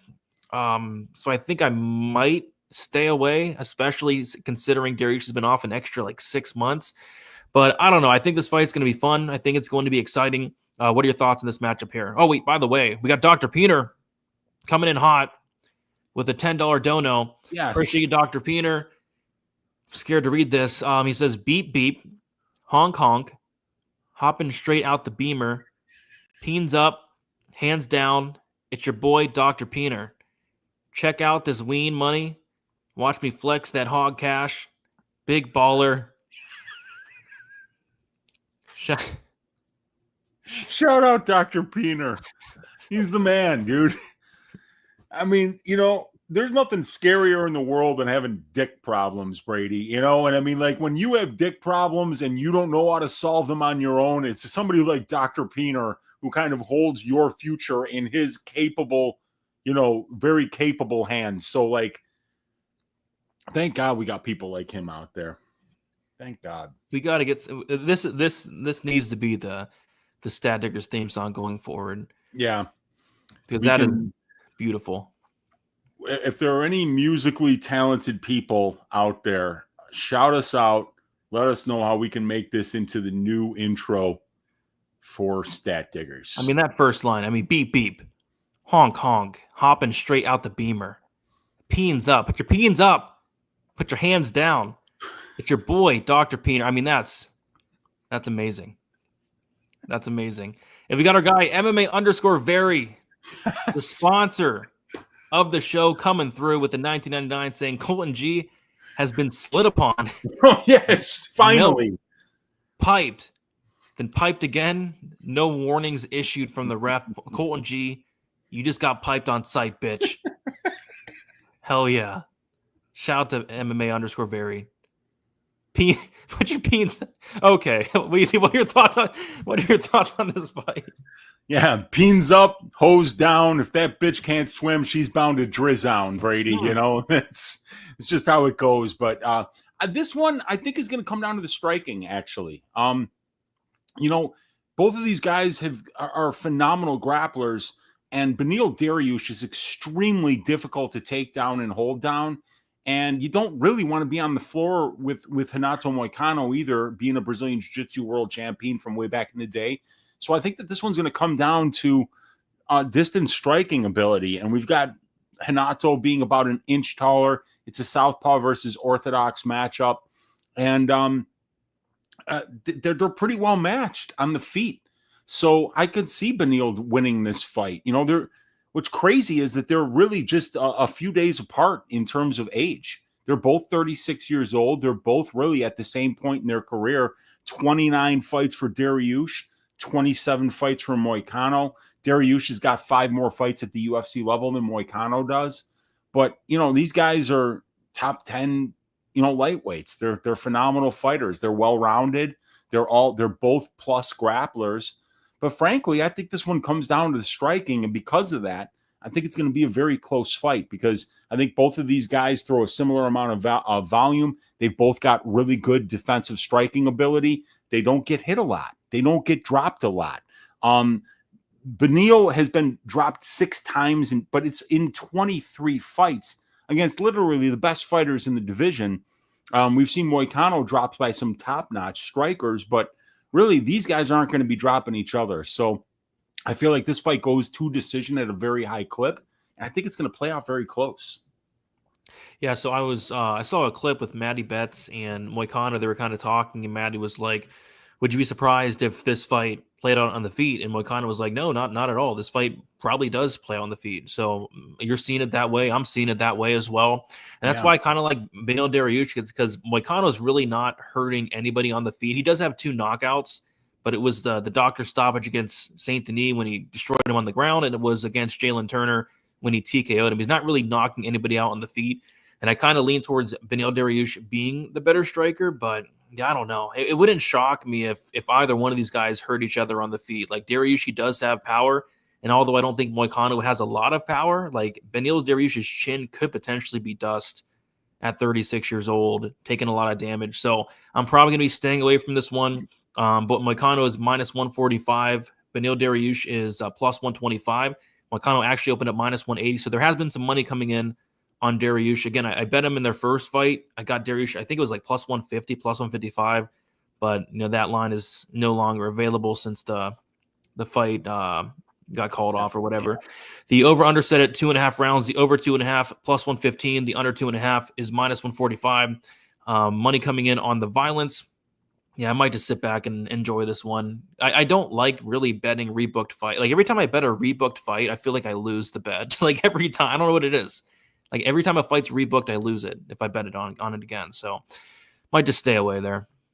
Yeah, and it just feels like whenever you place a bet on a fight that winds up being canceled, I don't know why. Why does it feel like you were going to win that bet 100% of the time? It just feels like, that whenever that happens, it makes you want to get down on that same bet the next time, and you never get the same price, and you don't know if you should chase it or not. Yeah, that's true. That's true. I'm looking for this is a really good fight though. I'm looking forward to it, but not sure if I want to put my money on this one. Freedom Lycan Moicano. We got Green King saying, let's go Weezy. I had Purple Moss yesterday watching the fights. There you go. So this is the green moss that I have here, Ooh. But Purple Moss is delicious as well. But yeah, Hot Butcher, the best brewery in the world, Brady. I'm telling you, man, when you do come here, we're getting you some Hot Butcher. We got to get you on some real good beer. Yeah, when I come to Chicago, no White Claws. No, man. We're gonna get the best food. We're gonna get the best drink. We're gonna do the best of everything. Trust me. There we go. We got our guy Dan from Half the Battle. Smash the like button for Brother Brady and Brother Weezy. Appreciate you, Dan. Does mean a lot. Good stuff, my G Weezy. Okay, come on. He needs a win. I mean, both guys could use a win. I mean, both guys could definitely use a win here. What else we got up in here? Dr. Peener. I agree, Dr. Peener. Yes. Move fighter. Yeah, and it's weird. These last 2 cards, Weezy, I don't think Herzog's been reffing these last 2 cards, but still we've had like 20 decisions. Yeah, and it's just weird how that works out sometimes, man. Azerbaijan was not a violent place on Saturday. Weezy's so right. I like Benny's size and striking. Let's see. Dixon Sider being the voice of reason is concerning. I will call. Yeah, Dixon was telling the chat to calm down a little bit. I'm trying to read some of these comments before I pull them up. Moicano's cardio concerns me. I think the cardio should be fine, right? I think so. Hit the G spot hard. Oh God. Oh my God. Get it. Come on. Yeah. Bro, Herzog stopped the Kevin Lee fight so fast. I was upset. I didn't get to watch the Kevin Lee fight. I saw the clip on Twitter though. More often than not, refs are going to stop a fight if you land face down into the canvas. But yeah, Herzog typically wouldn't be stopping something like that. We should be over 200 legs. Hopefully we're over at least 100. Let's take a look. Let's see. Oh God. What? 97 likes. Yeah, we should be over 200. I mean, with the sponsor of the show being here, this card, we should be over 200. I agree. If we get over 200 likes during the show, I will get a face tattoo. Yes. It's about time, baby. It's about time. That same one that Cody Garbrandt got? No. That's like 300 likes. Let's do like maybe a teardrop. Yeah, that's a good one. Yeah, like he killed someone in prison. No, that's really good. On Cedrica's fight, Cedrica's Dumas fight week, I think the teardrop tattoo would be perfect. Okay, yeah, I'll do that. If we get 200 likes during the show, I'll get a teardrop tattoo. Sounds good. There we go. Beautiful. Heck yeah.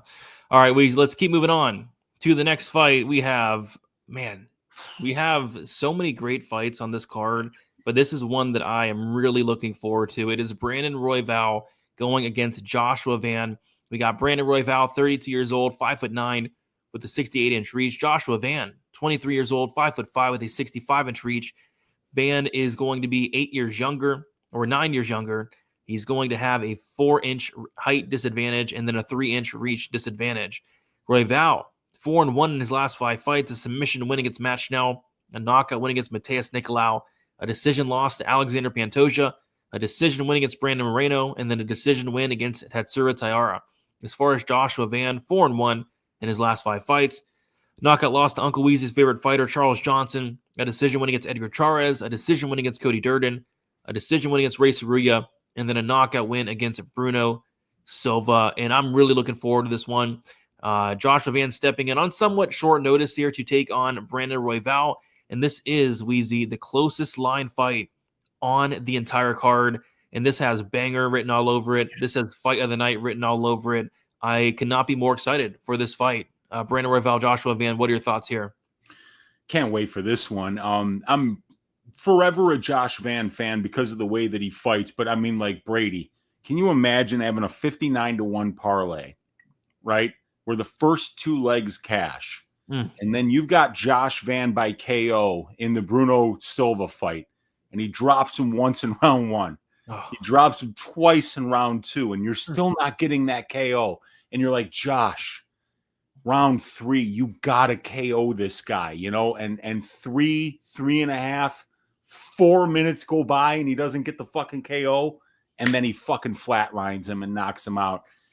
When somebody cashes you a 59-1 parlay as the third leg because they poured on that volume, they kept pressuring forward, they kept throwing offense until their opponent broke, you're going to forever be a fan of Josh Van. But you know what, man? Like he's at some definite deficits here, isn't he?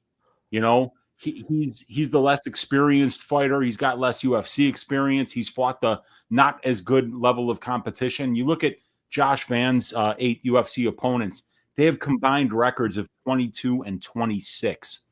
You look at Royval's 12 UFC opponents, they have combined records of 87 wins and 46 losses. So big step up in competition for Van here. And what does Van do best? He pressures forward, he boxes, and he throws a ton of volume. 17 distant strike attempts per minute. He lands 8.9 of them. He's extremely accurate with 50. Wow. That's Jake Hadley and Irene Alexeyeva's body. Who did that? Shout out to Buffo on the beat or Buffo on the beat. Buffo did that, huh? He Buffo. DM'd it to It is me. Buffo. Buffo on the beat. He DM'd it to me, and I just found it. That's horrifying. Like that, I'm gonna have a nightmare. We just lost half our viewers. Oh my God! Wow, that is wild, dude. That is. Ugh. These graphic artists today, they could do some crazy shit, man. Again, it's terrifying. But anyway, back to the fight. I'm sorry. Yeah. So I think Josh is at some deficits here because Brandon Royval might be the only guy in the division who actually throws more offensive volume than him. And there's no doubt that Josh is at a grappling deficiency here. And because of the way that these guys fight, both of them come forward, both of them throw a ton of volume. I think we're going to see a lot of kind of spontaneous grappling exchanges take place because Brandon doesn't shoot takedowns, right? But he doesn't necessarily need to because he doesn't mind grappling and he's perfectly willing to be in these grappling exchanges, but it's his offensive volume and refusal to fuck off and stop coming forward that forces his opponents to offensively grapple, which allows him to be able to play his Brazilian Jiu-Jitsu and look for finishes. Whether it's on the feet or whether it's on the mat, Brandon is extremely aggressive with his offense wherever it goes, and he's going to have chances to finish fights. And Josh is at an experience advantage here, or disadvantage. He's at a strength of schedule disadvantage, and he's at a grappling disadvantage here. Yet this fight is a pick'em, and Josh Van is on about a 2-week layoff. He just fought 2 weeks ago. He went 14 hard minutes with Bruno Silva. So I feel like at a pick'em, Royval's the side. He's got a lot of advantages in this spot. I think he's the more well-rounded fighter, and I think he can match the forward pressure and the volume of Van, and Brandon's very durable. And I think that that's going to be very important here against somebody like Josh Van, who does never stop coming forward, but I think it's going to allow him opportunities to create grappling exchanges here, as Royval only spends half of his time at distance striking range, while for Josh Van, it's 81%. So if Brandon can find ways to force the grappling, take this into a place where Josh isn't going to be as comfortable, I think he can look a lot better than his pick'em price tag here. Yeah, there's a couple of fights on this card where it's like, I love the fight, but I just hate picking against one of these guys. Like, I'm a big fan of both guys. I always feel like Royval is like so underrated. Like, he just went out there and beat Tatsuro Taira as a pretty big dog. He has wins over Brandon Moreno, Mateus Nicolau, some really good wins. Losses come against really only Pantoja. The Moreno loss was an injury. I think Royval is very underrated. And then you have Josh Van, one of the most exciting prospects in the UFC in general, let alone the flyweight division, right? So, yeah, I kind of hate to pick against one of these guys, but yeah, you mentioned, I mean, Royval's going to have a lot of advantages, much bigger. He's had the full camp. Joshua Van's been so inactive. Is this going to be like his fourth fight in the last 6 months? Brady, Josh Van has not even been professional for 4 years, and he's got 16 fucking fights. Crazy. That's crazy. I mean, like, you don't ever see people fighting that frequently. That is nuts. So, but it's working for him. Yeah. It hasn't caught up to him yet. It's going to at some point, but he's 23 years old, dude. He's young, he's dumb, he's full of cum, and he's ready to fight once a month if he needs to, dude. So, I can't wait for this fight. How do you not get excited for Royval versus Van? This is beautiful. And thank God that Kopp got hurt, because I can't stand Manel Kopp. And it would have been a real disappointing thing to see him pretend like he hates Royval for the last 2 weeks, and then goes out there and doesn't throw a punch for 9 minutes, pokes him in the eye, and then gets a finish because of the eye poke. Yeah. I'm really glad to see somebody here in Josh Van that I think is 10 times as exciting as Manel Kopp go out here and get this opportunity to take a big step up in the division, which I think he deserves. Agree. This is like 3 times better of a fight than Manel Kopp. Yeah. Agreed. Yeah. Interesting line movement here, Weezy. So they open up the line, and they open it up with Joshua Van being minus 260. Whoa. Yeah. And Brandon Royval opened up at plus 220. And everybody on Twitter was like, what? What's going on? So money piled in on Royval, of course, at that big plus money tag, and it's been a pick 'em ever since then. It's minus 115 Joshua Van now, minus 105 for Brandon Royval. I'm really curious to see where this line goes because I think there's a lot of hype on Joshua Van. But yeah, there's a lot of reasons to like Royval. But I think it being close and competitively lined does make some sense. I think these guys are gonna be well matched in the striking. But yeah, the grappling is heavily in favor of Brandon Royval. And I kind of worry about I'll always worry about the durability of Van. Like if you're getting knocked out by Charles Johnson, I mean, I kind of got to worry about your durability a little bit, right? Got wobbled a lot in the Charez fight. I think this is going to be an absolute war. And I think I trust the durability a little bit more of Royval. And I trust that grappling game as well. But I don't know. It's such a good fight. Such a good fight here. But yeah, it's about a pick 'em. The over-under set at 2.5 rounds. The over 2.5 is minus 225. The under 2.5 is plus 185, which surprises me because I think this could very well could go to decision, but it's going to be a sweat. Like these guys are going to go in there and they're going to literally swing dicks. Yeah. Yeah, and they both love to come forward. And you look at the average amount of distance striking attempts per minute in this division, which is one of the highest, volume divisions, the men's flyweight division, is 11 distance strike attempts per minute. Royval attempts 20.7, and Josh Van attempts 17.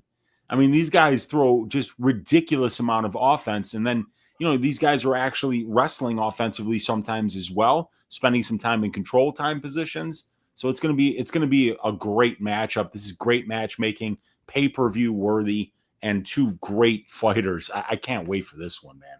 It's incredible.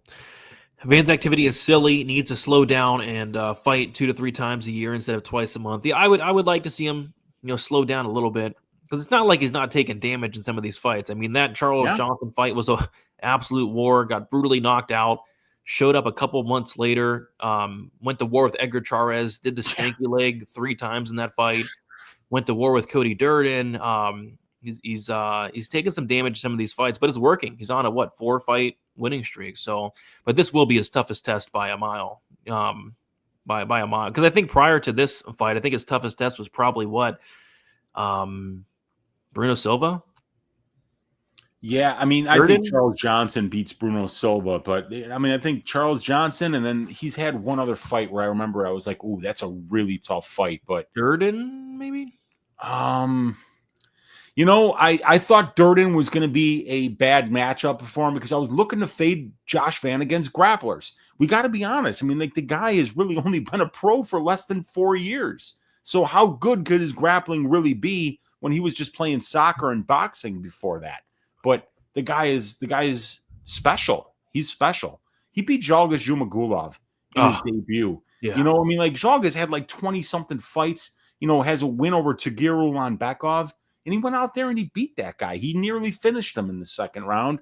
Beats Borjas, beats Bunis, beats Kairez, beats Durden, beats Saruya, beats Silva.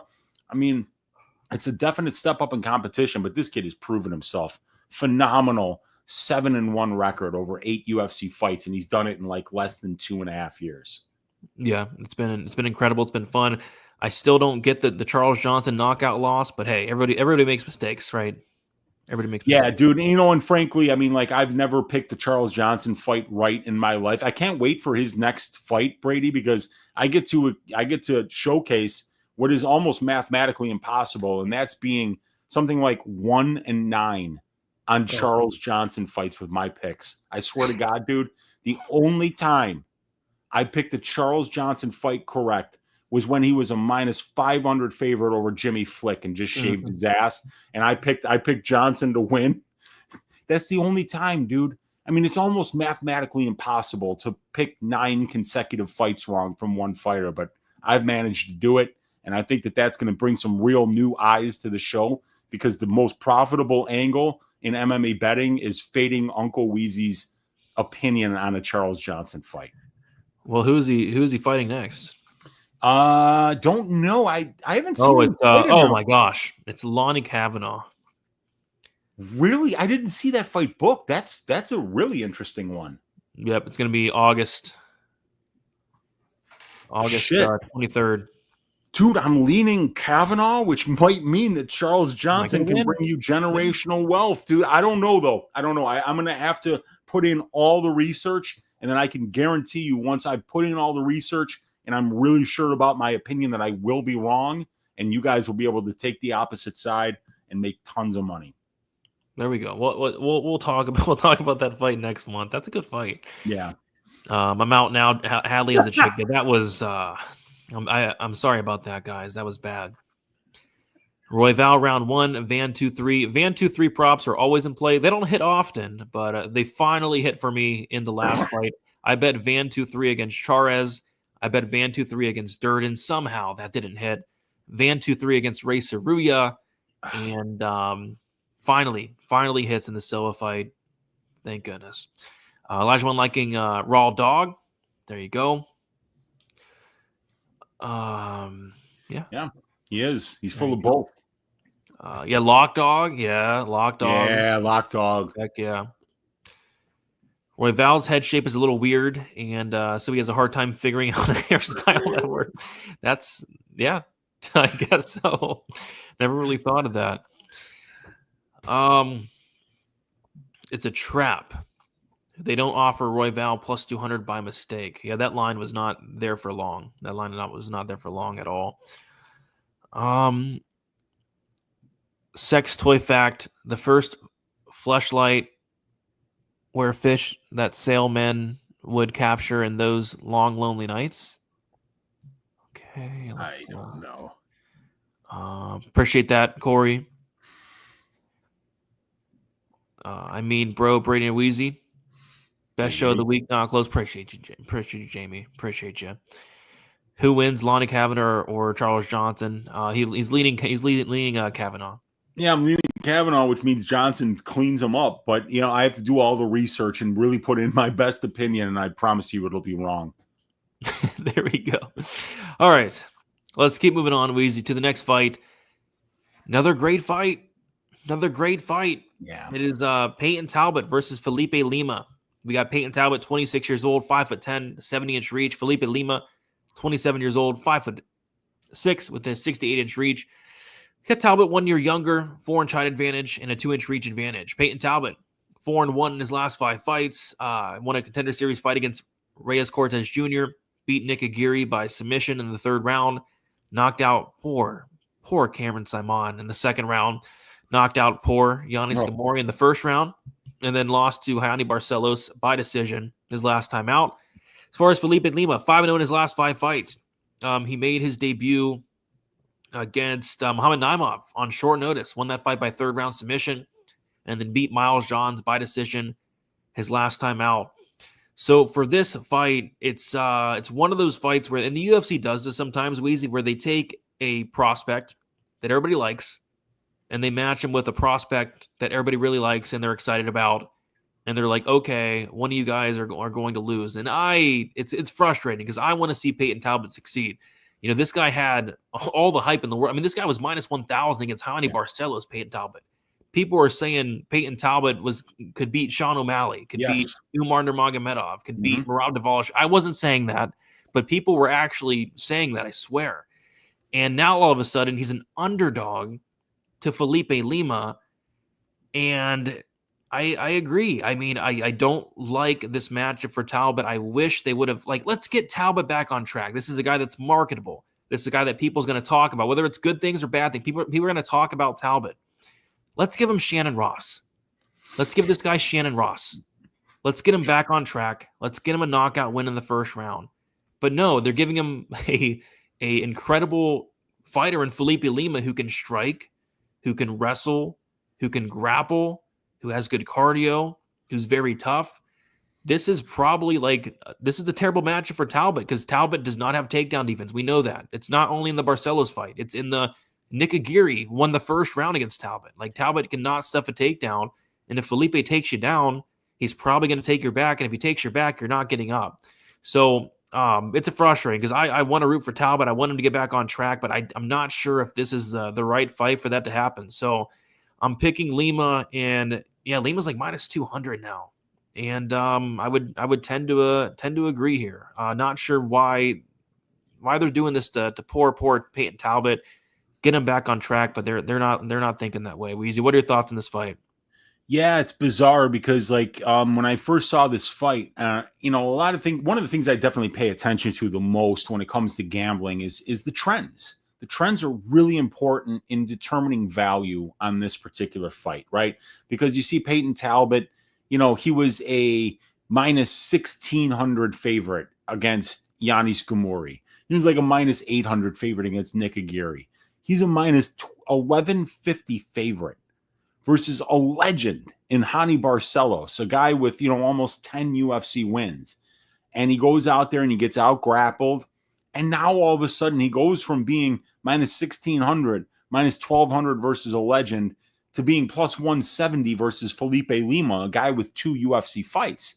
And you're like, wow, that's a massive shift in sentiment. There's got to be some value on the Peyton Talbot side. So I was, going into tape for this fight being like, all right, let's see how Peyton wins this fight.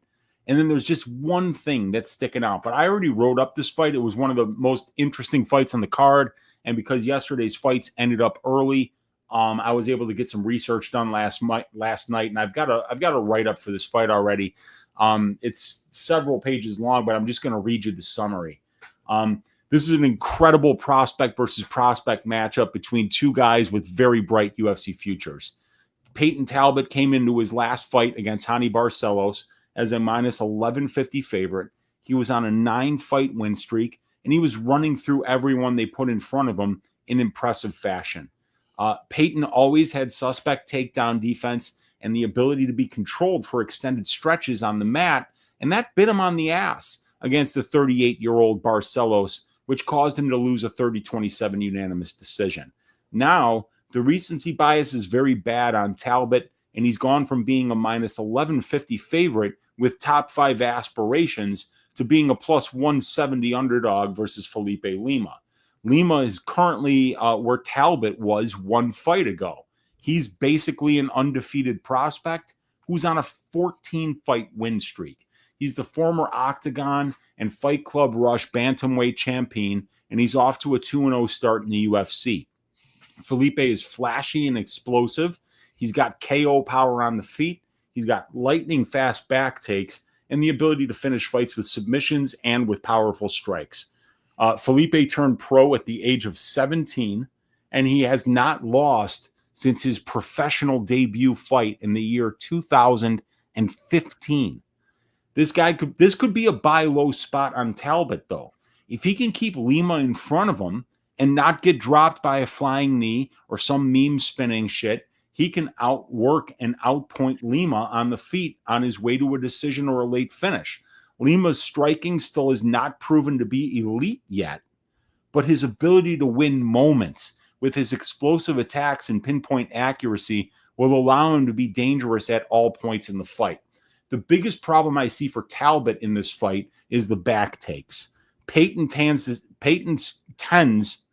to stand straight up when he strikes, and he constantly is moving forward and throwing offense, which allows him to be taken down and have his back taken when he overcommits to his strikes. Not only is Lima very offensively adept at finding his opponent's backs while standing, but Talbot is also very vulnerable to having that done to him. He pressures forward, throwing power straight rights and lefts, and his opponents duck under and get to his back.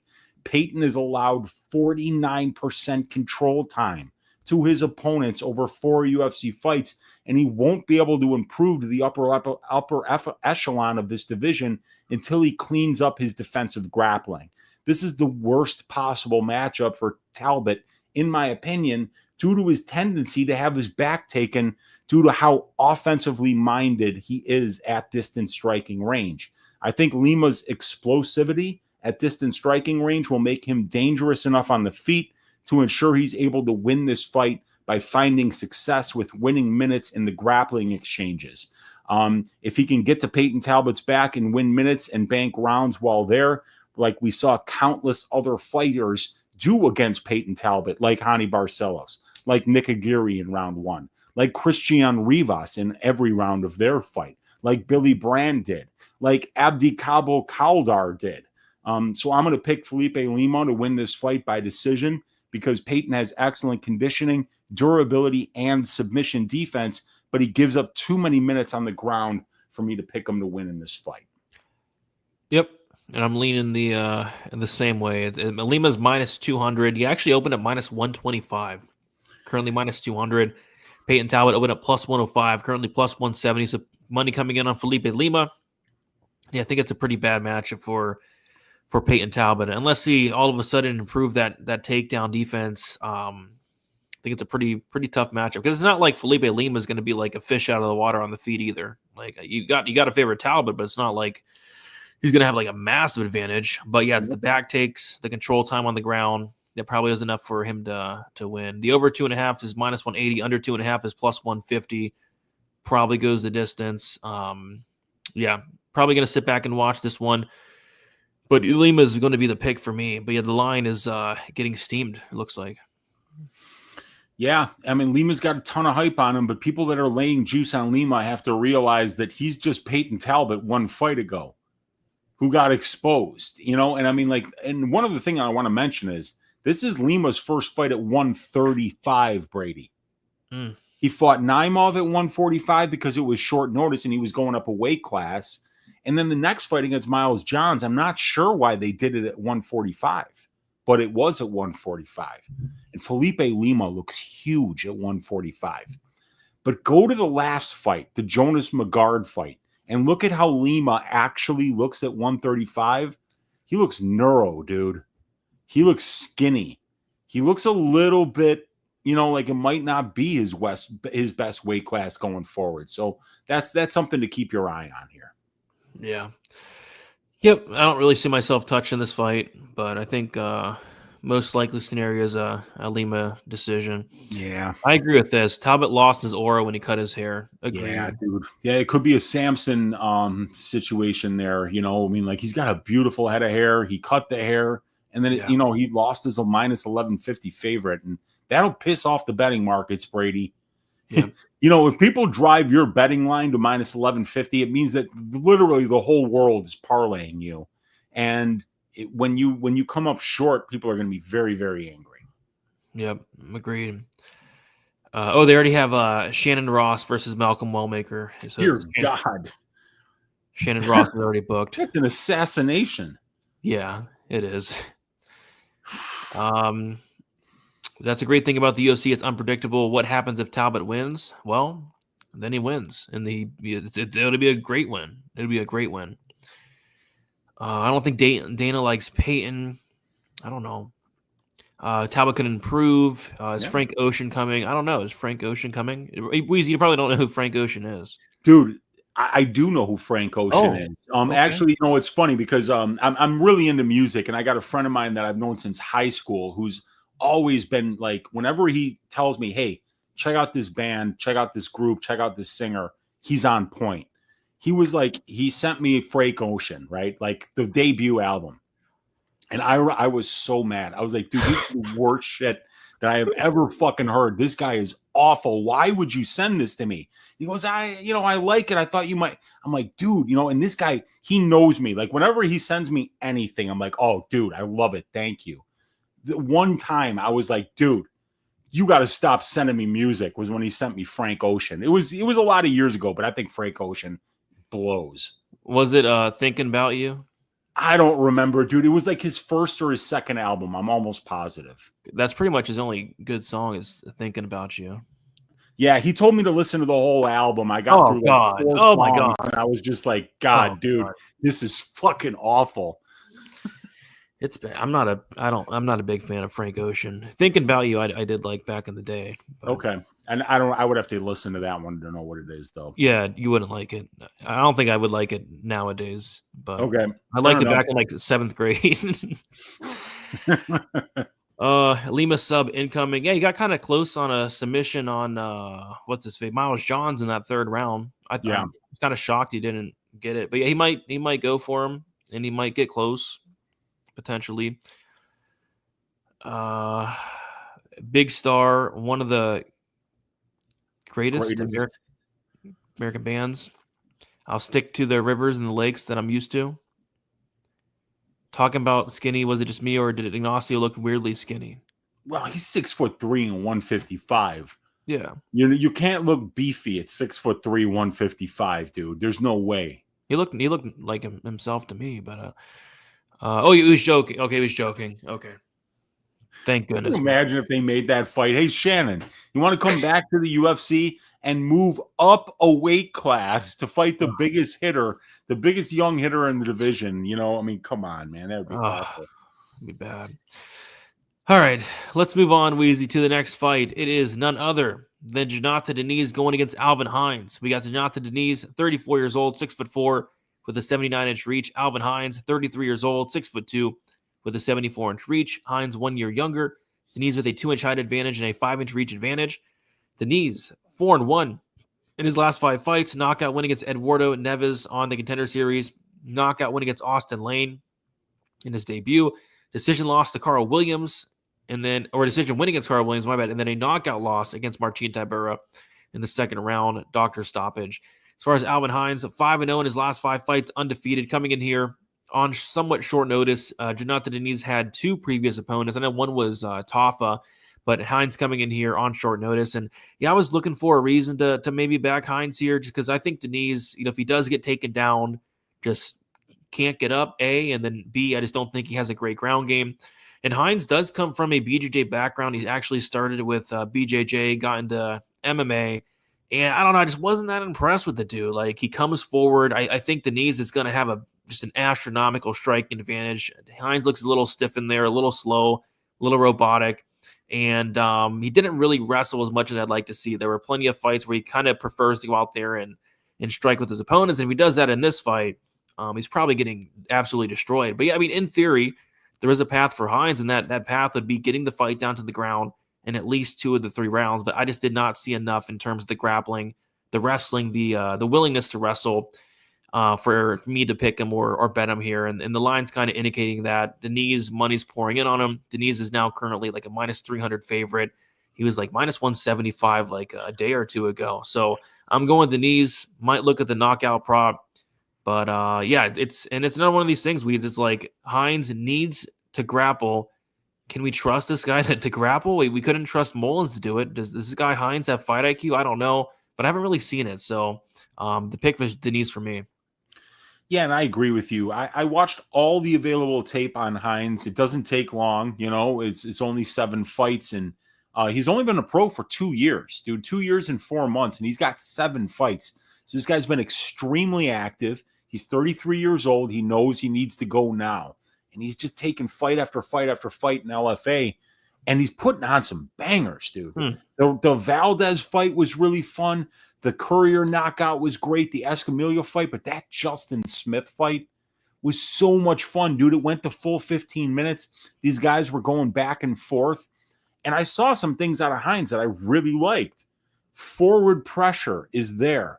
The toughness and the heart and having that dog in him is there. He can mix in the wrestling, and when he does mix in the wrestling and gets takedowns and consolidates top position, this guy's got good ground and pound, and he looks for submissions. So I think this is a guy that can win some fights at the UFC level. The heavyweight division sucks, dude. Oh. It sucks. And there are so many bad fighters in the heavyweight division, and a guy like Hines, who's tough, who can land some big strikes on the feet, who can mix in that wrestling, who can push a pace for a full 15 minutes, who's going to fight through some adversity and can come back when he's put in some bad spots.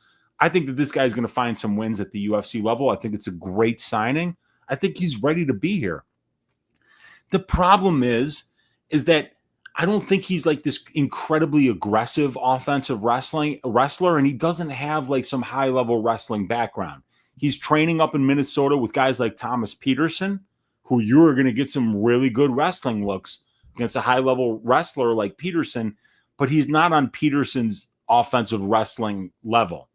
And in order to beat Jonathan Deniz, you're going to have to take this dude down. And not only are you going to have to take him down, but you're going to have to be a good enough grappler to finish him there when you take him down. Now, Tybura was able to do that But come on, Brady, you and I know Tybura is one of the best grapplers in the heavyweight division. If this guy gets on top of you, you're fucked. It's over. His ground and pound is nasty. He's a Brazilian Jiu-Jitsu black belt. This guy is very, very good. So somebody like Janice, who's got elite striking for the division, that left hook of his can put you out if it touches you. I think that Hines might be able to get a takedown or two, but I don't think he's going to be able to hold him down. I don't think he's going to be able to push a wrestling heavy pace for the full 15 minutes on short notice. And because of that, because of the way that Hines comes forward, he's a pressure fighter. He's very hittable.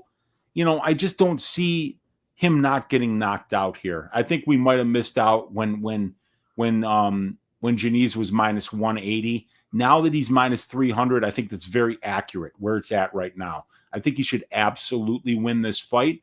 But, if he's not coming in ready to wrestle here a little bit, and who was his opponent, Brady? One of the top. Yeah. So that's a tricky thing. Like if I were the Denise Cap, I wouldn't have been taking this Hines fight because you were training to fight a striker. And I think that would have been a much better matchup for Janice because Hines can wrestle, because he is going to pressure forward.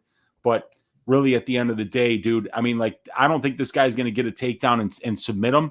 I don't think he's going to get a takedown and pound him out. I think if he does get a takedown, he might win the round.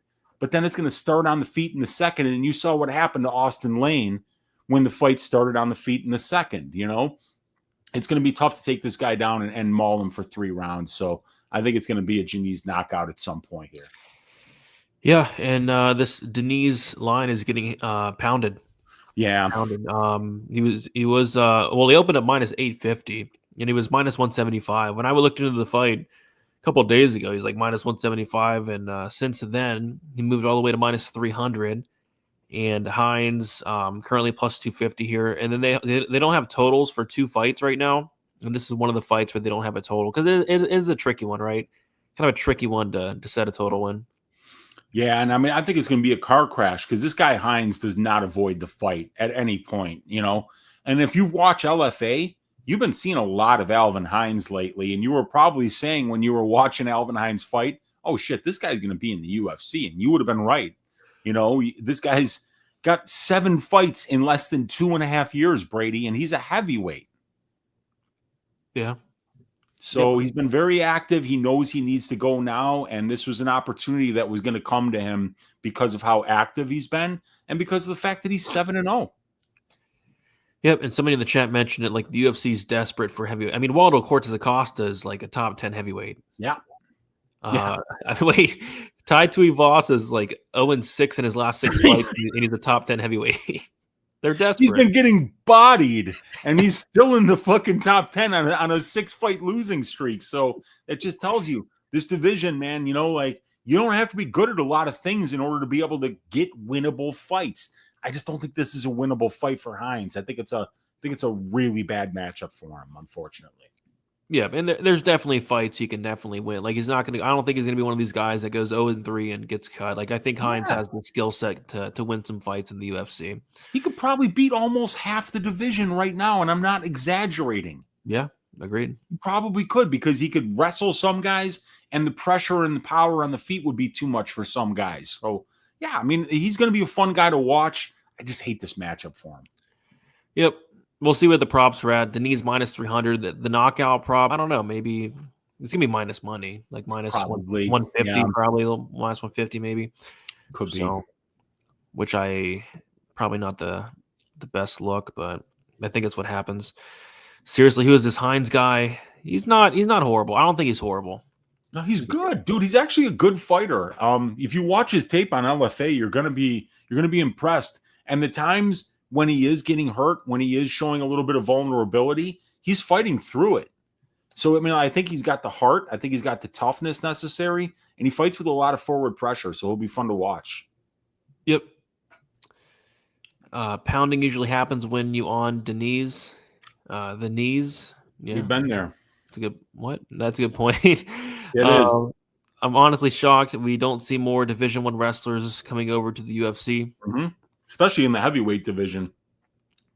Lane is a better fighter than Hines in my I don't think Lane's is as bad as people make him out to be. The problem with Lane's is Lane has just no chin and he holds his The chin football so high players, in the air. Brady. Yeah.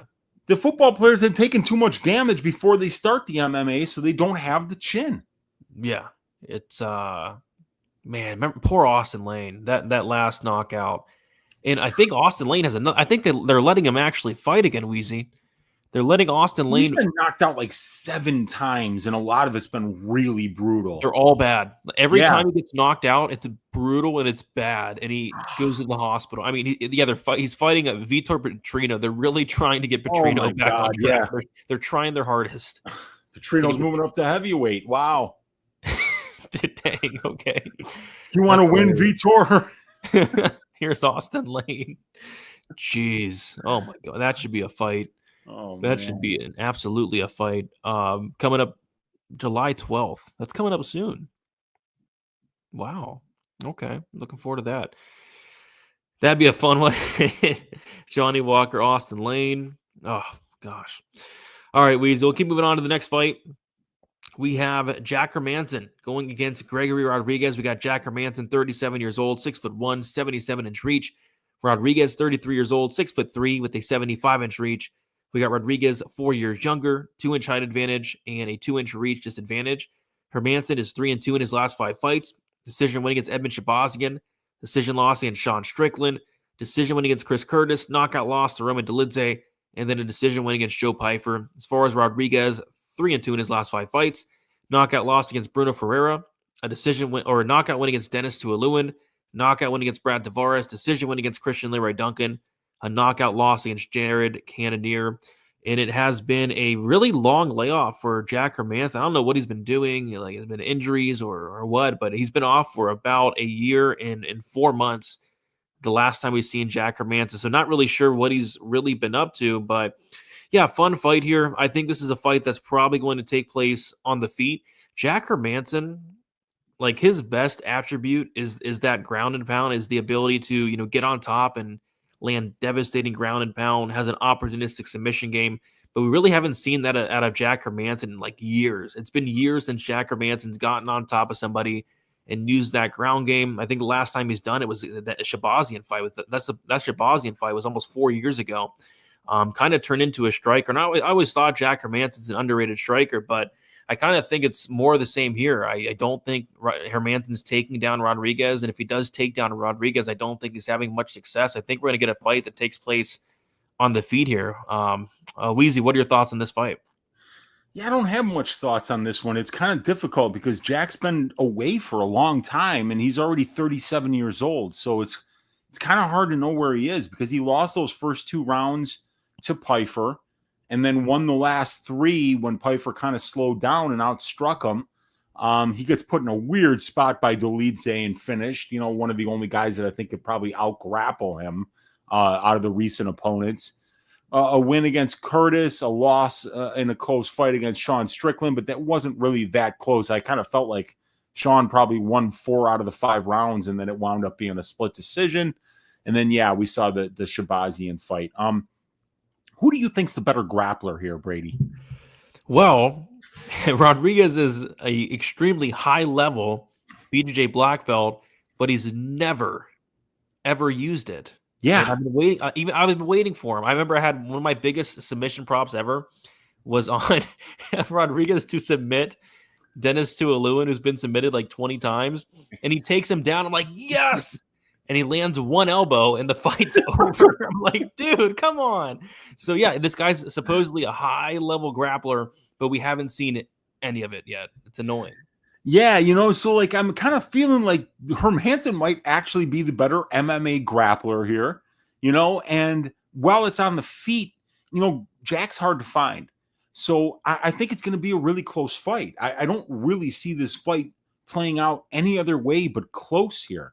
I don't really see Jack getting finished by Greg. I don't really see, Jack finishing Greg, but yet these guys seem to get finished all the time. They've got 9 combined UFC losses and 6 of them are finishes.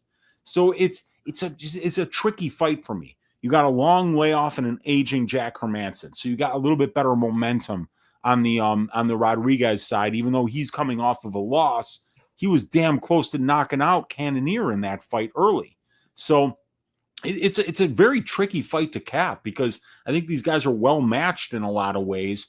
But Gregory's got a little bit more momentum and a little bit better of a career trajectory coming into this fight. He's been a lot more active as of lately, and he's coming off a 5-round main event, which Hermanson is as well. But dude, if you're getting a 5-round main event in the UFC, it means that you're a hot fighter with a good career trajectory, but yet it's a year and 4 months between fights. And I remember one of the things for Hermanson is I wonder if this weight cut's starting to get to him, Brady. Do you remember the Strickland fight? Or I don't know if it was the Strickland fight or the Dolidze fight. He barely fucking made weight. He was the last person to made weight. Which one was that? I'm pretty sure it was the Dolidze fight because I had a bet on Hermanson and I was like, oh, that's not good. Yeah, there was 2 minutes left in the weigh-ins. He made weight, I think, behind the box of shame. And as soon as he made weight, like he started crying. Oh. And I was like, I remember being like, whoa, this was a brutal weight cut for Jack. And he was already 35 at that point. So I was beginning to wonder, is that going to affect him? And then Roman went out there and fucking dick sawed him. So I'm beginning to wonder where Jack is right now. So I think that, Gregory should be the favorite here. Younger fighter, better career trajectory. But I think inside the cage, I think they're extremely well matched. Yeah, how I'm seeing this fight, I think minute for minute, this fight's going to be very close. Like, Jack Hermanson throws a ton of volume, very underrated striker. I just feel like all the power is going to be coming from Rodriguez. All the bigger shots, the bigger moments coming from Rodriguez on the feet. So I tend to lean his way. Younger guy, supposedly 4 years younger. But, I mean, Rodriguez is like 50-something, man. I mean, this guy's not 33. But yeah, more active. That's true. We have evidence of that. But also maybe too active. I mean, he took a brutal beating in that Cannonier fight. That was a nasty, nasty beating in that Cannonier fight late in the fight. So yeah, it's an interesting fight here. We have Rodriguez as the favorite.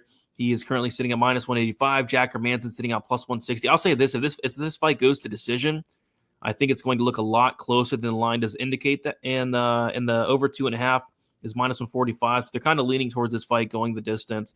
Under 2.5 is +115. RoboCop favored makes no sense. This is Hermanson versus Pfeiffer 2.0. RoboCop ain't subbing Hermanson. No, he's not. Yeah, if RoboCop subbed Hermanson, I'd be pissed off because I've lost so much betting on RoboCop submission props. When Charles Johnson knocked out Van in round 3, and you're like, really? The best cardio fighter you faced in ages, you knock that guy out in round 3, right? But you can't finish these other guys. Yeah, it's amazing. Disgusting. I've lost so much on Charles Johnson round 3 props. So Austin Lane changed his name to Austin, to Dewan Lane. And so instead of Austin Lane, it's now Dewan Lane. I did not. Is that true? It's 110% true. You can't just do that, can you? Well, when you get knocked out 7 times, you can do something like that. Well, Bobby Green's like 37 years old, and he changed his name to King like he was like a 13-year-old on a power trip. So, yeah. Dewan Lane, there you go. Yeah, it's 100% true. Weezy's sick of Brady's shit and went to get more beer. I did not. I had to piss out all the beer that I've drank already on the show. I never drink during Stat Diggers, and I've had 2 beers. So yeah. It's good. Yeah, it's a good scrap. It's a good scrap. I like an over. Yeah, the over is sitting at -145 currently. Jack by a potential milking. Round 3 finish. Gregory by sub. Jack to milk the EPO teats of Gregory RoboCop. There you go. Gregory lifts Hermanson up, squeezes his back, and paralyzes him. Yikes. We don't want to see that. We don't want to see anything like that. Yeah. We don't want to see that. Hermanson can be so low volume that I don't think RoboCop's cardio will be an issue. I don't think his cardio is going to be an issue in a 3-rounder. Maybe Bruce Buffer will announce him as the one and only. I hope so. We got Low T City Ortega with the 13.99. He says, "Have a great week, boys. Don't let absolute buffoons like Melissa Mullins get you down. She's definitely on a yacht with Alexeva, sipping on their spoils of victory currently, and I agree. Alexeva's, she's out there with her perm, with Melissa Mullins, and they're out there. They're having fun on their yacht, having a good time. Shout out to Losi Titi Ortega for the 13.99, and shout out to Melissa Mullins and Irina Alexeva for both throwing the fight. Heck yeah. When you get knocked out 7 times, yeah, if you're getting knocked out 7 times, you can do whatever you want. Yeah. Do whatever you want. All right, let's keep moving on to the next fight. And Weezy, we're 2 hours and 30 minutes in. We should just kind of brush through this one because this is a fight where it's like, let's be honest. Like, who cares? Like, it's Cortez by decision. It's going to look closer than the line indicates. Blah, blah, blah. Cortez probably gets it done, but we're not laying minus 240 on her. That's my breakdown. Weezy, what are your thoughts? Yeah, Tracy Cortez is somebody that wins 69% of the control time positions in her fights. She dominates with her wrestling, and her striking is average. So like if you're not a phenomenal striker and you've got just okay takedown defense, Tracy's going to win the minutes against you. But Vivi's got 80% historical takedown defense at the UFC level, and she's only been controlled for 10.5% of her UFC career, but also her takedown defense isn't being tested at the level that I think Tracy's going to test it at. So Tracy is probably going to get takedowns. She's probably going to stay very safe at distance striking range and probably win a decision here. And the over 2.5 rounds, Brady, sitting at minus 600. Oh, so I mean, like the value's probably on Vivi here because this fight's going to go the full 15 minutes. And if this line stays exactly where it's at for the entire week, and Tracy is unable to pile up a ton of control time here, it's probably going to play out very close, and whoever the bookies need to win is going to win. Yep. Pick is Cortez by decision, but I struggle to see where she looks minus 240. And yeah, Matt brings up a good stat. Aruja's been outstruck at distance 7 fights in a row. That's true. If you look at all of her fights, she's getting outstruck at distance in like pretty much every single one. It's actually kind of wild. Care about Cortez? Yeah, I think you care about her in a different way. Yeah. Instead of the fight. Faye Tracy, yeah, maybe like a plus 3.5 on Vivian Araújo. I think that could be interesting. I think I see her winning a round. I had dreams I'm in a yacht while Jessica Andrade and Chelsea Chandler nude sunbathe. Come on, dude. Come on. All right. Who's our moderator? It's supposed to be Dick's Insider and the Milkman and you are a moderator, but you're on the show, so we're not. Yeah, I'm on the show. I can't do 2 things at once, you guys. You know, I mean, like this is not something I'm possible. It's not. I can't do it. I brought up this comment, Weezy. I kid you not, we lost 15 viewers. We were gone. Yeah, I mean, like I don't blame them. I don't blame them either. WMA fighters in the minus 250 range are absolute worst bets, and we did see that happen twice last week. What I mean, Forrest. I mean, you could look that up on your own time, man. I mean, look it up. Look it up. I don't know. I haven't checked the wiki feed lately. I haven't been on there lately. But you let me know. You let me know. And I've not seen the Milkman, and I don't blame him for not showing up. 2 weeks in a row, easy. The milking of the week. Yeah, I see him on Twitter. He's our guy. He's around. You know, he's a big fan. He's always commenting on the videos. You know, but like. A lot of people, you know, it's almost 1 a.m. right now on the East Coast. So there's a lot of people up at the crack of dawn. Brady, you and I aren't those guys. It's late. It's so late. Jeez. Yeah.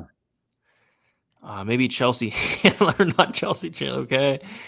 Someone call him. I don't have his number. Dr. Peter's poem needs to be read at least one more time. It was great, man. I mean, beep, Hong Kong. Hopping straight out the beamer. Peens up. Hands down. It's your boy, Dr. Peener. Heck yeah. Shout out Dr. Peener, man. Shout out Dr. Peener. So, yeah, I will not be touching this fight. Moving on to the next fight. It is, oh boy. Yeah. We have Terrence McKinney versus Slava Borshev. We got Terrence McKinney, 30 years old, 5'10" with a 73-inch reach. Slava Borshev, 33 years old, 5'11" with a 69-inch reach. We got McKinney, 3 years younger. Slava with a 1-inch height advantage, and McKinney with a 4-inch reach advantage. McKinney, 3-2 in his last 5 fights. Submission loss to Nazim Sadikov. Knockout win against Mike Breeden. Knockout win against Brandon Moret.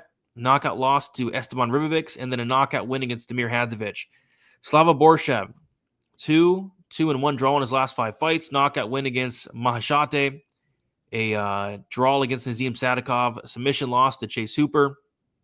A decision win against Hamez Yontop, and then a decision loss to Tom Nolan. So for me, I'm looking at this line, and it's like Terrence McKinney, fun fighter. I'm a big fan of McKinney.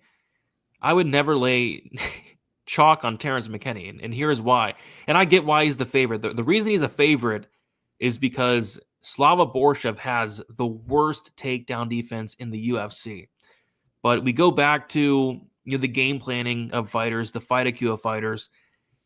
Can we really count on Terrence McKinney to wrestle? I can't. I mean, he didn't even try to take down Damir Hadzovic, who has just as bad as takedown defense as Borshev. And can we count on Terrence McKinney, if he were to wrestle, can we count on him doing that for more than 5 minutes? No, we can't.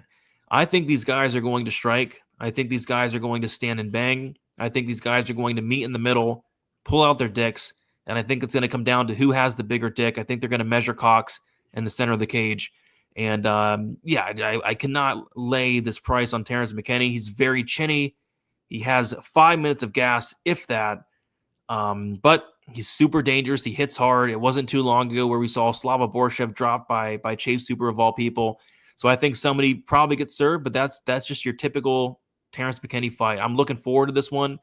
But from a money line standpoint, it's probably Slava or Apache, because you can't possibly lay chalk on Terrence McKinney against anybody. So, Weezy, what are your thoughts on this fight?